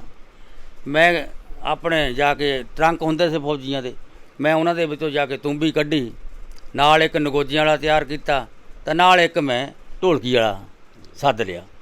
ਮੈਂ ਉੱਥੇ ਜੀ ਸਪੀਕਰ ਤਾਂ ਹੈਗਾ ਹੀ ਸੀਗਾ, ਲਾਊਡ ਸਪੀਕਰ ਹੁੰਦੇ ਸੀ ਉਦੋਂ, ਤਾਂ ਮੈਂ ਉੱਥੇ ਆਪਣਾ ਖਾੜਾ ਲਾ ਦਿੱਤਾ। ਖਾੜਾ ਲਾਇਆ, ਸਾਡੇ 2 ਪਿੰਡ ਜੁੜਵੇਂ ਆ, ਨਾਲ ਲੱਗਦੇ ਅੱਧਾ ਕਿਲੋਮੀਟਰ ਦੇ ਵੀ ਨਾਲ ਪਿੰਡ ਵਾ ਹੋਰ 2। ਜਦੋਂ ਉਹਨਾਂ ਨੇ ਦੇਖਿਆ ਵੀ ਲਾਊਡ ਸਪੀਕਰ ਦੇ ਵਿੱਚ ਉਹ ਕੋਈ ਸਿੰਗਰ ਲੱਗ ਗਿਆ, ਉਹ ਜਿਉਂ ਦੁਨੀਆ ਆਉਣ ਲੱਗੀ ਸਾਹਿਬ ਕਾਂਸ਼ੀ ਰਾਮ ਦੇ ਆਉਣ ਤੋਂ ਪਹਿਲਾਂ ਜੋ ਸਾਡੇ ਪਿੰਡ ਦਾ ਗੁਰਦੁਆਰਾ ਸੀ ਉਹ ਸਾਰਾ ਲਗਭਗ ਭਰੇ ਹੀ ਗਿਆ ਜੀ। ਸਾਹਿਬ ਕਾਂਸ਼ੀ ਰਾਮ ਜੀ ਫੀਅਰਡ ਕਾਰ ਦੇ ਵਿੱਚ ਆਏ, ਇੱਕਦਮ ਉਤਰੇ, ਨੌਜਵਾਨ ਸੀਗੇ, ਉਹਨਾਂ ਨੇ ਨਹੀਂ ਦੇਖਿਆ ਵੀ ਸਟੇਜ ਦੀਆਂ ਪੌੜੀਆਂ ਕਿੱਥੇ ਆ, ਉਹਨਾਂ ਨੇ ਛਾਲ ਮਾਰੀ, ਸਿੱਧਾ ਹੀ ਸਟੇਜ 'ਤੇ ਚੜ੍ਹ ਗਏ। ਸਟੇਜ 'ਤੇ ਚੜ੍ਹ ਕੇ ਇੱਦਾਂ ਮੈਨੂੰ ਕਲਾਵੇ 'ਚ ਲੈ ਲਿਆ, ਕਲਾਵੇ 'ਚ ਲੈ ਕੇ ਮੈਨੂੰ ਥਾਪੀਆਂ ਦੇਣ ਲੱਗੇ, ਸ਼ਾਬਾਸ਼ ਜਵਾਨਾ, ਸ਼ਾਬਾਸ਼ ਜਵਾਨਾ। ਕਹਿੰਦੇ ਜਵਾਨਾ ਕੀ ਕੰਮ ਕਰਦਾ ਹੁੰਨਾ? ਇਹੀ ਕੰਮ ਕਰਦਾ ਹੁੰਨਾ। ਮੈਂ ਕਿਹਾ ਸਾਹਿਬ ਜੀ ਵੀ ਮੈਂ ਤਾਂ ਫੌਜ ਵਿੱਚ ਭਰਤੀ ਹਾਂ ਜੀ, ਹਾਂਜੀ, ਮੈਨੂੰ ਸ਼ੌਂਕ ਹੈਗਾ ਇਹ, ਹਾਂਜੀ। ਕਹਿੰਦੇ ਸ਼ਾਬਾਸ਼, ਜਿੱਦਣ ਤੁਸੀਂ ਫੌਜ ਵਿੱਚੋਂ ਰਿਟਾਇਰ ਹੋਏ, ਪੈਨਸ਼ਨ ਆਏ, ਤਾਂ ਉਦਣ ਸਾਡੀ ਫੌਜ 'ਚ ਭਰਤੀ ਹੋ ਜਾਓ। ਮੈਂ ਜਿੱਦਣ ਫੌਜ ਵਿੱਚੋਂ ਆਇਆ, ਮੈਂ ਦੂਸਰੇ ਦਿਨ ਜਾ ਕੇ ਬਹੁਜਨ ਸਮਾਜ ਪਾਰਟੀ ਦੀ ਮੈਂਬਰਸ਼ਿਪ ਕਟਾ ਲਈ। ਤਾਂ ਸਾਹਿਬ ਕਾਂਸ਼ੀ ਰਾਮ ਜਿੰਨੀਆਂ ਚੋਣਾਂ ਹੋਈਆਂ, ਸਾਰੀਆਂ ਚੋਣਾਂ ਦੇ ਨਾਲ ਮੈਂ ਸਾਹਿਬ ਕਾਂਸ਼ੀ ਰਾਮ ਆਪਣੇ ਇਲਾਕੇ ਦੇ ਵਿੱਚ ਨਾਲ ਰਿਹਾ। ਸਾਹਿਬ ਕਾਂਸ਼ੀ ਰਾਮ ਜੀ ਨੂੰ ਜਿਸ ਵੇਲੇ ਅਸੀਂ ਰਲ ਮਿਲ ਕੇ ਸਾਰੇ ਵਰਕਰਾਂ ਨੇ, ਸਾਰੇ ਉੱਧਰ ਦੇ ਸੀਨੀਅਰ ਲੀਡਰਾਂ ਨੇ ਸਾਹਿਬ ਕਾਂਸ਼ੀ ਰਾਮ ਜੀ ਨੂੰ MLA ਬਣਾਇਆ, ਉਸ ਵੇਲੇ ਸਾਹਿਬ ਕਾਂਸ਼ੀ ਰਾਮ ਜੀ ਇੰਨੇ ਥੱਕ ਗਏ ਸੀਗੇ ਕਿ ਸਾਡੇ ਮੋਢਿਆਂ 'ਤੇ ਇੱਦਾਂ ਪੌੜੀਆਂ ਚੜ੍ਹਦੇ ਸੀ ਸਟੇਜ ਦੀਆਂ, ਤਾਂ ਸਾਡੇ ਮੋਢਿਆਂ 'ਤੇ ਹੱਥ ਰੱਖ ਕੇ ਸਾਹਿਬ ਜੀ ਸਟੇਜਾਂ 'ਤੇ ਜਾਂਦੇ ਸੀਗੇ, ਇੰਨੇ ਥੱਕ ਚੁੱਕੇ ਸੀ ਸਾਹਿਬ ਜੀ, ਹਾਂਜੀ। ਤਾਂ ਉਸ ਵੇਲੇ ਸਾਹਿਬ ਕਾਂਸ਼ੀ ਰਾਮ ਨੇ ਮੈਨੂੰ ਥਾਪੜਾ ਦਿੱਤਾ ਕਿ ਤੁਸੀਂ ਸਾਡੀ ਫੌਜ ਵਿੱਚ ਆ ਜਾਓ। ਉਦੋਂ ਤੋਂ ਮੈਂ ਉਹਨਾਂ ਦੀ ਫੌਜ ਵਿੱਚ ਭਰਤੀ ਹੋ ਗਿਆ, ਔਰ ਆਪਣੀ ਬੇਟੀ ਜਿਹੜੀ ਆ ਰਜਨੀ ਠੱਕਰਵਾਲ, ਮਿਸ਼ਨਰੀ ਗਾਇਕਾ, ਇਹਨੂੰ ਮੈਂ ਤਾਂ ਬਣਾਇਆ ਕਿ ਸਾਹਿਬ ਕਾਂਸ਼ੀ ਰਾਮ ਦੀ ਜੋ ਮਿਹਨਤ ਵਾ, ਸਾਹਿਬ ਕਾਂਸ਼ੀ ਰਾਮ ਜੀ ਬਹੁਜਨ ਲੋਕਾਂ ਦਾ ਰਾਜ ਲਿਆਉਣਾ ਚਾਹੁੰਦੇ ਆ, ਦਲਿਤਾਂ ਦਾ ਰਾਜ ਲਿਆਉਣਾ ਚਾਹੁੰਦੇ ਆ, ਵੀ ਇਹਦੇ ਵਿੱਚ ਸਾਨੂੰ ਸਾਹਿਬ ਕਾਂਸ਼ੀ ਰਾਮ ਦੀ ਮਦਦ ਕਰਨੀ ਚਾਹੀਦੀ ਆ। ਇਸ ਕਰਕੇ ਮੈਂ ਸਾਹਿਬ ਕਾਂਸ਼ੀ ਰਾਮ ਦੇ ਨਾਲ ਬਹੁਜਨ ਸਮਾਜ ਪਾਰਟੀ ਦੇ ਵਿੱਚ ਕੰਮ ਕਰਦਾ ਰਿਹਾ, ਔਰ ਬਾਅਦ ਵਿੱਚ ਆਪਣੀ ਬੇਟੀ ਨੂੰ ਵੀ ਮੈਂ ਬਹੁਜਨ ਸਮਾਜ ਪਾਰਟੀ ਦੀ ਮਿਸ਼ਨਰੀ ਆਰਟਿਸਟ ਔਰ ਸਿੰਗਰ ਬਣਾਇਆ ਕਿ ਸਾਹਿਬ ਕਾਂਸ਼ੀ ਰਾਮ ਦੀ ਔਰ ਬਹੁਜਨ ਸਮਾਜ ਪਾਰਟੀ ਦੀ ਮਦਦ ਹੋ ਸਕੇ, ਔਰ ਬਹੁਜਨ ਸਮਾਜ ਪਾਰਟੀ ਦਾ ਪੰਜਾਬ ਵਿੱਚ ਤੇ ਇੰਡੀਆ ਦੇ ਵਿੱਚ ਰਾਜ ਆ ਸਕੇ। ਇਹ ਠੱਕਰਵਾਲੀ ਦੀ ਚਲੋ ਗੱਲ ਚਲਦੀ ਥੋੜੀ ਰਾਜਨੀਤੀ ਵਾਲੇ ਪਾਸੇ ਚਲੇ ਗਈ, ਔਰ ਜਿਸ ਤਰ੍ਹਾਂ ਤੁਸੀਂ ਦੱਸਿਆ ਵੀ ਸਾਹਿਬ ਕਾਂਸ਼ੀ ਰਾਮ ਦੇ ਤੁਸੀਂ ਜਿਸ ਤਰ੍ਹਾਂ ਤੁਸੀਂ ਗੱਲ ਕੀਤੀ ਹੈ, ਜਿਸ ਤਰ੍ਹਾਂ ਕਿ ਜੇ ਮੈਂ ਥੋੜੀ ਇਤਿਹਾਸ ਨੂੰ ਫਰੋਲਾਂ ਵੀ, ਕਿਉਂਕਿ ਜਿਹੜੇ ਸਾਹਿਬ ਕਾਂਸ਼ੀ ਰਾਮ ਸੀਗੇ ਉਹ ਬੰਦੇ ਦੀ ਜਿਹੜੀ ਸੀਗੀ ਉਹਦੀ ਲਿਆਕਤ ਨੂੰ ਬਹੁਤ ਜਲਦੀ ਪਛਾਣ ਲੈਂਦੇ ਸੀਗੇ। ਤੇ ਜੇ ਗੱਲ ਕਰੀਏ ਭੈਣ ਮਾਇਆਵਤੀ ਦੀ, ਕਿਉਂਕਿ ਇਤਿਹਾਸ ਗਵਾਹ ਹੈ ਵੀ ਭੈਣ ਮਾਇਆਵਤੀ ਜੀ ਵੀ IAS ਅਫਸਰ ਬਣਨਾ ਚਾਹੁੰਦੇ ਸੀ, ਔਰ ਪੜ੍ਹੇ ਲਿਖੇ ਸੀ। ਕਿਸੇ ਟਾਈਮ ਉਹਨਾਂ ਨੂੰ ਇਤਿਹਾਸ ਦੀਆਂ ਗੱਲਾਂ ਨੇ, ਲੰਬੀ ਤਾਂ ਗੱਲ ਕਰਾਂਗੇ ਤੇ ਬਹੁਤ ਲੰਬੀ ਹੋ ਜਾਏਗੀ। ਜੇ ਆਪਾਂ ਉਸ ਵੇਲੇ ਦੀ ਗੱਲ ਕਰੀਏ ਤੇ ਭੈਣ ਮਾਇਆਵਤੀ ਜੀ ਨੂੰ ਸਾਹਿਬ ਕਾਂਸ਼ੀ ਰਾਮ ਨੇ ਉਸ ਵੇਲੇ ਕਿਸੇ ਵੇਲੇ ਸੁਣਿਆ, ਤੇ ਜਦ ਕਿ ਉਹ IAS ਅਫਸਰ ਬਣਨਾ ਚਾਹੁੰਦੇ ਸੀ, ਔਰ ਉਹ ਵੀ ਇਸੇ ਤਰ੍ਹਾਂ ਉਹਨਾਂ ਦੇ ਸਾਹਿਬ ਕਾਂਸ਼ੀ ਰਾਮ ਦੇ ਪੂਰੇ ਭਗਤ ਸੀਗੇ। ਤੇ ਇਸੇ ਤਰ੍ਹਾਂ ਉਹ ਸਾਹਿਬ ਕਾਂਸ਼ੀ ਰਾਮ ਉਹਨਾਂ ਦੇ, ਜਿਸ ਤਰ੍ਹਾਂ ਜਾਣਕਾਰੀ ਹੈਗੀ ਆ ਮੈਨੂੰ ਵੀ, ਉਹ ਇੱਕ ਦਿਨ ਉਹਨਾਂ ਦੇ ਘਰ ਪਹੁੰਚ ਗਏ ਮਾਇਆਵਤੀ ਜੀ ਦੇ, ਤੇ ਉਹਨਾਂ ਨੇ ਉਹਨਾਂ ਨੂੰ ਜਾ ਕੇ ਇੱਕੋ ਗੱਲ ਕਹੀ ਵੀ ਤੂੰ IAS ਅਫਸਰ ਤਾਂ ਬਣੇਗੀ, ਇੱਕ DC ਬਣ ਜਾਏਗੀ, ਤੈਨੂੰ ਤਾਂ ਮੈਂ ਉੱਦਾਂ ਦੀ ਸਟੇਜ 'ਤੇ, ਉੱਦਾਂ ਦੇ ਲੈਵਲ 'ਤੇ ਲਿਜਾਣਾ ਚਾਹੁੰਦਾ ਵੀ ਜਿਹੜੇ IAS ਅਫਸਰ ਨੇ ਉਹ ਵੀ ਤੇਰੇ ਅੰਡਰ ਹੋਣਗੇ ਬਹੁਤ ਜ਼ਿਆਦਾ। ਔਰ ਇਤਿਹਾਸ ਗਵਾਹ ਹੈ ਕਿ ਮਾਇਆਵਤੀ ਜੀ, ਭੈਣ ਮਾਇਆਵਤੀ ਜੀ ਮੁੱਖ ਮੰਤਰੀ ਵੀ ਰਹੇ ਨੇ ਉੱਤਰ ਪ੍ਰਦੇਸ਼ ਦੇ। ਤੇ ਜੇ ਆਪਾਂ ਗੱਲ ਆਪਣੇ ਮਾਹੌਲ 'ਤੇ ਲਿਆਈਏ ਤਾਂ ਕੀ ਤੁਸੀਂ ਵੀ ਚਾਹੋਗੇ ਵੀ ਤੁਹਾਡੀ ਬੇਟੀ, ਜਿਸ ਤਰ੍ਹਾਂ ਪਹਿਲਾਂ ਤੁਹਾਡੇ ਦੋਨਾਂ ਦੀ ਪਿਓ ਤੇ ਧੀ ਦੀ ਵਿਚਾਰਧਾਰਾ ਬਿਲਕੁਲ ਮਿਲਦੀ ਜੁਲਦੀ ਹੈ, ਜਿਸ ਤਰ੍ਹਾਂ ਤੁਸੀਂ ਦੋਨਾਂ ਨੇ ਰਲ ਕੇ ਆਸ਼ੀਰਵਾਦ ਤੁਹਾਡਾ ਔਰ ਇਹਨਾਂ ਦੀ ਸੋਚ ਔਰ ਇਹਨਾਂ ਦਾ ਸੰਘਰਸ਼ ਔਰ ਇਹਨਾਂ ਦੀ ਦੂਜੀ ਨੌਲੇਜ ਨੇ ਇਹਨਾਂ ਨੂੰ ਇਸ ਮੁਕਾਮ ਤੇ ਪਹੁੰਚਾਇਆ, ਕੀ ਤੁਸੀਂ ਚਾਹੋਗੇ ਤੁਹਾਡੀ ਬੇਟੀ ਵੀ ਆਉਣ ਵਾਲੇ ਸਮੇਂ ਦੇ ਵਿੱਚ ਰਾਜਨੀਤੀ ਦੇ ਵਿੱਚ ਆਵੇ ਔਰ ਚੰਗਾ ਮੁਕਾਮ ਹਾਸਲ ਕਰੇ? ਹਾਂਜੀ, ਮੈਂ ਆਪਣੇ ਸਮਾਜ ਅੱਗੇ, ਆਪਣੇ ਕੌਮ ਅੱਗੇ, ਆਪਣੇ ਸਮਾਜ ਅੱਗੇ, ਆਪਣੇ ਸਾਰੇ ਪੂਰੇ ਬਹੁਜਨ ਸਮਾਜ ਅੱਗੇ ਔਰ ਬਹੁਜਨ ਸਮਾਜ ਪਾਰਟੀ ਅੱਗੇ ਮੈਂ ਇਹ ਬੇਨਤੀ ਕਰਨੀ ਚਾਹੁੰਦਾ ਹਾਂ ਕਿ ਮੈਨੂੰ 30 ਸਾਲ ਬਹੁਜਨ ਸਮਾਜ ਪਾਰਟੀ ਦੇ ਵਿੱਚ ਕੰਮ ਕਰਦੇ ਨੂੰ ਹੋ ਗਏ, ਔਰ ਮੈਂ ਜਿੱਥੇ ਕਿੱਥੇ ਵੀ ਮੈਨੂੰ ਸੱਦਿਆ ਸਾਡੇ ਸੀਨੀਅਰ ਲੀਡਰਾਂ ਨੇ, ਮੈਂ ਉੱਥੇ ਪਹੁੰਚਾ ਔਰ ਆਪਣੀ ਬੇਟੀ ਦੀ ਮਿਸ਼ਨ ਲਈ ਕੁਰਬਾਨੀ ਵੀ ਦਿੱਤੀ। ਮੈਂ ਆਪਣੀ ਬੇਟੀ ਨੂੰ ਮਿਸ਼ਨਰੀ ਗਾਇਕਾ ਬਣਾਇਆ। ਇੱਥੇ ਤੱਕ ਕਿ ਅਸੀਂ ਕਈ ਸਟੇਜਾਂ ਦੇ ਉੱਤੇ ਸਾਡੇ ਨਾਲ ਘਟਨਾਵਾਂ ਵੀ ਘਟੀਆਂ, ਸਾਡੇ 'ਤੇ ਹਮਲੇ ਵੀ ਹੋਏ ਆ। ਜਦੋਂ ਅਸੀਂ ਮੰਨੂਵਾਦ ਨੂੰ ਲਲਕਾਰਦੇ ਹਾਂ, ਮੰਨੂਵਾਦ ਨੂੰ ਠੋਕਦੇ ਹਾਂ ਔਰ ਮੰਨੂਵਾਦ ਨੂੰ ਚੈਲੰਜ ਕਰਦੇ ਹਾਂ, ਤਾਂ ਉਸ ਵੇਲੇ ਜਿਹੜੇ ਮੰਨੂਵਾਦੀ ਲੋਕ ਆ ਉਹਨਾਂ ਦੀਆਂ ਅੱਖਾਂ ਦੇ ਵਿੱਚ ਅਸੀਂ ਭੇਤੀ ਦੋਨੇ ਚੜ੍ਹਦੇ ਹਾਂ। ਠੱਕਰਵਾਲੇ ਜੀ, ਬੇਨਤੀ ਕਰੂੰਗਾ ਥੋੜ੍ਹਾ ਆਪਾਂ ਸਮੇਂ ਨੂੰ ਬਚਾਉਂਦੇ ਹੋਏ ਆਪਾਂ ਸਿੱਧਾ ਜਿਹੜਾ ਮੇਰਾ ਸਵਾਲ ਸੀ ਆਪਾਂ ਮੈਂ ਗੱਲ ਮੋੜ ਕੇ ਲਿਆ ਕੇ ਉੱਥੇ ਰੱਖ ਦੇਣੀ ਆ ਜੀ। ਮੈਂ ਜਾਣੀ ਕਿ ਆਪਣੇ ਸਮਾਜ ਨੂੰ ਇਹ ਗੱਲ ਕਹਿਣਾ ਕਿ ਜਿਹੜੀ ਲੜਕੀ ਇੰਨਾ ਮੰਨੂਵਾਦ ਨੂੰ ਚੈਲੰਜ ਕਰਦੀ ਆ, ਮੰਨੂਵਾਦ ਨੂੰ ਲਲਕਾਰਦੀ ਆ, ਮਿਸ਼ਨਰੀ ਗਾਇਕਾ ਆ, ਬੁਲਾਰੀ ਵੀ ਬਹੁਤ ਵਧੀਆ ਬੁਲਾਰੀ ਆ, ਸਟੇਜ ਦੇ ਉੱਤੇ ਬੁਲਾਰਿਆਂ ਵਾਂਗ ਪੂਰੀ ਬੁਲਾਰੀ ਵੀ ਆ, ਔਰ ਇਹਨਾਂ ਨੂੰ ਮੌਕਾ ਸਮਾਜ ਸਾਡੇ ਨੂੰ ਦੇਣਾ ਚਾਹੀਦਾ ਆ। ਮੈਂ ਤਾਂ ਇਹ ਕਹੂੰਗਾ ਕਿ ਆਉਣ ਵਾਲੀਆਂ ਚੋਣਾਂ ਦੇ ਵਿੱਚ ਵੀ ਇਹਨਾਂ ਨੂੰ ਧਿਆਨ ਵਿੱਚ ਰੱਖਦਿਆਂ ਹੋਇਆਂ ਇਹਨਾਂ ਨੂੰ ਜਾਂ ਤਾਂ ਖਾਸ ਕਰਕੇ ਮੈਂ ਕਹੂੰਗਾ ਕਿ ਬੰਗਿਆਂ ਵਾਲੀ ਜਿਹੜੀ ਸੀਟ ਵਾ ਬਹੁਜਨ ਸਮਾਜ ਪਾਰਟੀ ਨੂੰ ਰਜਨੀ ਠੱਕਰਵਾਲ ਨੂੰ ਦੇਣੀ ਚਾਹੀਦੀ ਆ। ਮੇਰੀ ਇਹ ਖੁਆਇਸ਼ ਆ, ਮੇਰੀ ਇਹ ਜਾਣੀ ਕਿ ਆਪਣੇ ਦਿਲ ਦੀ ਤਮੰਨਾ ਆ ਕਿ ਬੰਗਿਆਂ ਵਾਲੀ ਸੀਟ ਬਹੁਜਨ ਸਮਾਜ ਪਾਰਟੀ ਨੂੰ ਰਜਨੀ ਠੱਕਰਵਾਲ ਨੂੰ ਦੇਣੀ ਚਾਹੀਦੀ ਆ, ਕਿਉਂਕਿ ਮੈਂ ਇਹਦਾ ਬਾਪ 30 ਸਾਲ ਤੋਂ ਬਹੁਜਨ ਸਮਾਜ ਪਾਰਟੀ 'ਚ ਕੰਮ ਕਰਦਾ ਔਰ ਸਾਹਿਬ ਕਾਂਸ਼ੀ ਰਾਮ ਦੇ ਮੈਂ ਥਾਪੜੇ ਨਾਲ ਚੱਲਿਆ ਆ, ਔਰ ਮੇਰੀ ਬੇਟੀ ਨੇ ਪਿੱਛੇ ਮੁੜ ਕੇ ਨਹੀਂ ਦੇਖਿਆ। ਹੁਣ 17-18 ਸਾਲ ਹੋ ਗਿਆ, ਦੇਸ਼ਾਂ ਵਿਦੇਸ਼ਾਂ ਦੇ ਵਿੱਚ ਵੀ ਔਰ ਪੂਰੇ ਪੰਜਾਬ ਦੇ ਵਿੱਚ ਵੀ, ਬਾਕੀ ਸਟੇਟਾਂ ਦੇ ਵਿੱਚ ਵੀ ਜਾ ਕੇ ਮਿਸ਼ਨਰੀ ਪ੍ਰਚਾਰ ਕੀਤਾ ਔਰ ਗੁਰੂ ਰਵਿਦਾਸ ਮਹਾਰਾਜ ਦੇ ਮਿਸ਼ਨ ਨੂੰ, ਬਾਬਾ ਸਾਹਿਬ ਦੇ ਮਿਸ਼ਨ ਨੂੰ ਅਡਾਪਟ ਕਰਕੇ ਮੇਰੀ ਬੇਟੀ ਰਜਨੀ ਠੱਕਰਵਾਲ ਨੇ ਇਹ ਠੋਕ ਵਜਾ ਕੇ ਜਾਣੀ ਮਿਸ਼ਨ ਨੂੰ ਗਾਇਆ। ਠੱਕਰਵਾਲ ਜੀ, ਬਹੁਤ ਹੀ ਧੰਨਵਾਦ ਤੁਹਾਡਾ, ਤੁਸੀਂ ਬਹੁਤ ਹੀ ਕਲੀਅਰ ਕਰ ਦਿੱਤਾ ਵੀ ਵਾਕਈ ਜਿਸ ਤਰ੍ਹਾਂ ਤੁਹਾਡੇ ਵਿਚਾਰਾਂ ਤੋਂ ਔਰ ਤੁਹਾਡੀ ਬੇਟੀ ਦੇ ਵਿਚਾਰਾਂ ਤੋਂ ਵੀ ਇਹ ਲੱਗਦਾ ਵੀ ਤੁਹਾਡੀ ਬੇਟੀ ਵਾਕਈ ਬੱਬਰ ਸ਼ੇਰ ਹੈ ਔਰ ਉਹਨੂੰ ਤੁਸੀਂ ਬੱਬਰ ਸ਼ੇਰ ਹੀ ਬਣਾਉਂਦੇ ਹੋਏ ਰਾਜਨੀਤੀ ਦੇ ਵਿੱਚ ਵੀ ਲਿਆਉਣਾ ਚਾਹੁੰਦੇ ਹੋ, ਔਰ ਤੁਹਾਡੀ ਜਿਹੜੀ ਸੋਚ ਹੈ ਇਹ ਹੈ ਵੀ ਇਹ ਰਾਜਨੀਤੀ ਦੇ ਵਿੱਚ ਵੀ ਅੱਗੇ ਵਧੇ। ਤੁਹਾਡਾ ਸਾਡੇ ਚੈਨਲ ਨਾਲ ਗੱਲ ਕਰਨ ਲਈ ਬਹੁਤ ਹੀ ਧੰਨਵਾਦ ਜੀ। ਜਿਸ ਤਰ੍ਹਾਂ ਕਿ ਅੱਜ ਸਾਡਾ ਮੌਕਾ ਤਾਂ ਇਹ ਹੈ ਵੀ ਬੇਟੀ ਦੇ ਆਪਾਂ ਜਨਮ ਦਿਨ ਦੇ ਦਿਹਾੜੇ 'ਤੇ ਇੱਥੇ ਪਹੁੰਚੇ ਹਾਂ ਔਰ ਬੇਟੀ ਦੀ ਮਾਤਾ ਨਾਲ ਵੀ ਗੱਲ ਹੋ ਗਈ, ਬੇਟੀ ਦੇ ਨਾਨਾ ਜੀ ਨਾਲ ਗੱਲ ਵੀ ਹੋ ਗਈ ਔਰ ਇੱਥੇ ਉਸੇ ਬੇਟੀ ਦੇ ਦਾਦਾ ਜੀ ਵੀ ਬੈਠੇ ਨੇ। ਆਓ ਆਪਾਂ ਉਹਨਾਂ ਨਾਲ ਵੀ ਗੱਲ ਕਰਦੇ ਹਾਂ। ਇੱਥੇ ਬੇਟੀ ਦੇ ਦਾਦਾ ਜੀ ਵੀ ਬੈਠੇ ਨੇ, ਉਹਨਾਂ ਨੂੰ ਵੀ ਅਸੀਂ ਆਪਣੇ ਚੈਨਲ ਵੱਲੋਂ ਬਹੁਤ ਬਹੁਤ ਵਧਾਈਆਂ ਦਿੰਦੇ ਹਾਂ। ਔਰ ਜਿਸ ਤਰ੍ਹਾਂ ਕਿ ਸਾਡੀ ਵਾਰਤਾ ਮੈਡਮ ਠੱਕਰਵਾਲ ਜੀ ਔਰ ਉਹਨਾਂ ਦੇ ਪਿਤਾ ਠੱਕਰਵਾਲੀਆ ਸਾਹਿਬ ਨਾਲ ਹੋਈ ਹੈ ਔਰ ਉਹਨਾਂ ਦੇ ਦਾਦਾ ਜੀ ਵੀ ਇੱਥੇ ਬੈਠੇ ਨੇ, ਬੇਟੀ ਜਿਹੜੀ ਹੈ ਜਿਹਦਾ ਜਨਮ ਦਿਨ ਹੈ ਉਹਦੇ ਦਾਦਾ ਜੀ ਵੀ ਬੈਠੇ ਨੇ, ਸ਼ਹਿਨਾਜ਼ ਕੌਰ ਦੇ ਦਾਦਾ ਜੀ ਵੀ ਇੱਥੇ ਬੈਠੇ ਨੇ, ਤੇ ਅਸੀਂ ਆਪਣੇ ਚੈਨਲ ਵੱਲੋਂ ਇੱਕ ਵਾਰੀ ਫਿਰ ਉਹਨਾਂ ਨੂੰ ਵਧਾਈਆਂ ਦਿੰਦੇ ਹਾਂ। ਔਰ ਜਿਸ ਤਰ੍ਹਾਂ ਸਾਡੀ ਵਾਰਤਾ ਹੋਈ ਹੈ ਉਹਦੇ ਵਿੱਚੋਂ ਇਸ ਬਹੁਤ ਹੀ ਸਾਨੂੰ ਗੱਲ ਕਰਕੇ ਬਹੁਤ ਹੀ ਅੱਛਾ ਲੱਗਾ ਔਰ ਸਾਡੇ ਚੈਨਲ ਨੂੰ ਵੀ ਅਸੀਂ ਆਪਣੇ ਆਪ ਦੇ ਚੈਨਲ ਨੂੰ ਵੀ ਬਹੁਤ ਭਾਗਾਂ ਨਾਲ ਸਮਝਦੇ ਹਾਂ ਵੀ ਸਾਨੂੰ ਇਹਨਾਂ ਨੇ ਗੱਲ ਕਰਨ ਲਈ ਮੌਕਾ ਦਿੱਤਾ ਔਰ ਆਪਣੇ ਵਿਚਾਰ ਸਾਨੂੰ ਇੱਕ ਪਰਿਵਾਰਕ ਮੈਂਬਰ ਦੀ ਤਰ੍ਹਾਂ ਸਾਡੇ ਨਾਲ ਸਾਂਝੇ ਕੀਤੇ ਔਰ ਗੱਲ ਸ਼ੁਰੂਆਤ ਤੋਂ ਹੁੰਦੀ ਹੋਈ ਪਹੁੰਚ ਗਈ ਰਾਜਨੀਤੀ ਤੇ, ਕਿਉਂਕਿ ਰਾਜਨੀਤਿਕ ਮਾਹੌਲ ਵੀ ਹੁਣ ਗਰਮਾਉਣ ਵਾਲਾ ਹੀ ਹੈ, ਕਿਉਂਕਿ 2022 ਦੀਆਂ ਇਲੈਕਸ਼ਨਾਂ ਬਹੁਤ ਹੀ ਨਜ਼ਦੀਕ ਆ ਗਈਆਂ ਨੇ ਔਰ ਜਿਹੜੀ ਖਾਸ ਮੈਡਮ ਰਜਨੀ ਠੱਕਰਵਾਲ ਜੀ ਦੇ ਪਿਤਾ ਜੀ ਨੇ ਕੀਤੀ ਹੈ ਵੀ ਮੈਂ ਆਪਣੀ ਪਾਰਟੀ ਬਹੁਜਨ ਸਮਾਜ ਪਾਰਟੀ ਨੂੰ ਇਹ ਅਪੀਲ ਕਰਦਾ ਵਾਂ ਕਿ ਇੱਦਾਂ ਦੀ ਬੱਬਰ ਸ਼ੇਰਨੀ ਨੂੰ ਮੈਦਾਨ ਦੇ ਵਿੱਚ ਲਿਆਂਦਾ ਜਾਵੇ ਔਰ ਬੰਗਾ ਦੀ ਜਿਹੜੀ ਵਿਧਾਨ ਸਭਾ ਦੀ ਟਿਕਟ ਹੈਗੀ ਆ ਉਹ ਇਹਨਾਂ ਨੂੰ ਦਿੱਤੀ ਜਾਵੇ ਔਰ ਇੱਕ ਇਹਨਾਂ ਦਾ ਕਹਿਣਾ ਹੈ ਬਈ ਅਸੀਂ ਪੂਰੀ ਤਰ੍ਹਾਂ ਆਪਣੇ ਸਮਾਜ ਨੂੰ ਨਾਲ ਲੈ ਕੇ ਇਸ ਨੂੰ ਸੀਟ ਨੂੰ ਜਿੱਤਣ ਲਈ ਪੂਰਾ ਜ਼ੋਰ ਲਾਵਾਂਗੇ ਔਰ ਜਿਸ ਤਰ੍ਹਾਂ ਇਹਨਾਂ ਦੇ ਵਿਚਾਰ ਨੇ ਸਾਹਿਬ ਸ਼੍ਰੀ ਕਾਂਸ਼ੀ ਰਾਮ ਦੇ ਵਿਚਾਰਾਂ 'ਤੇ ਚੱਲਣ ਵਾਲੇ ਨੇ ਔਰ ਸਾਹਿਬ ਸ਼੍ਰੀ ਭੀਮ ਰਾਓ ਅੰਬੇਦਕਰ ਜੀ ਦੀ ਸੋਚ 'ਤੇ ਚੱਲਣ ਵਾਲੇ ਨੇ। ਜੇ ਇੱਦਾਂ ਦੇ ਰਾਜਨੀਤੀ ਦੇ ਵਿੱਚ ਆਉਣਗੇ ਤਾਂ ਉਹਦੇ ਨਾਲ ਸਮਾਜ ਦਾ ਬਹੁਤ ਹੀ ਜ਼ਿਆਦਾ ਭਲਾ ਹੋਏਗਾ। ਇੱਕ ਵਾਰੀ ਫੇਰ ਮੈਂ ਧੰਨਵਾਦ ਕਰਦਾ ਠੱਕਰਵਾਲੀਆ ਸਾਹਿਬ ਦਾ ਔਰ ਮੈਡਮ ਠੱਕਰਵਾਲ ਜੀ ਦਾ ਔਰ ਬਾਕੀ ਸਾਰਿਆਂ ਦਾ ਬਹੁਤ ਧੰਨਵਾਦ ਕਰਦਾ ਇਸ ਪਰਿਵਾਰ ਦਾ ਬਹੁਤ ਧੰਨਵਾਦ ਕਰਦਾ ਜਿਨ੍ਹਾਂ ਨੇ ਸਾਨੂੰ ਇੱਥੇ ਸਮਾਂ ਦਿੱਤਾ ਔਰ ਆਪਣੇ ਵਿਚਾਰ ਸਾਡੇ ਨਾਲ ਸਾਂਝੇ ਕੀਤੇ। ਮੇਰੇ ਸਹਿਯੋਗੀ ਨਰਿੰਦਰ ਮਾਹੀ ਦੇ ਨਾਲ ਮੈਂ ਮਨਜਿੰਦਰ ਸਿੰਘ, ਤੁਸੀਂ ਦੇਖਦੇ ਰਹੋ ATC ਨਿਊਜ਼।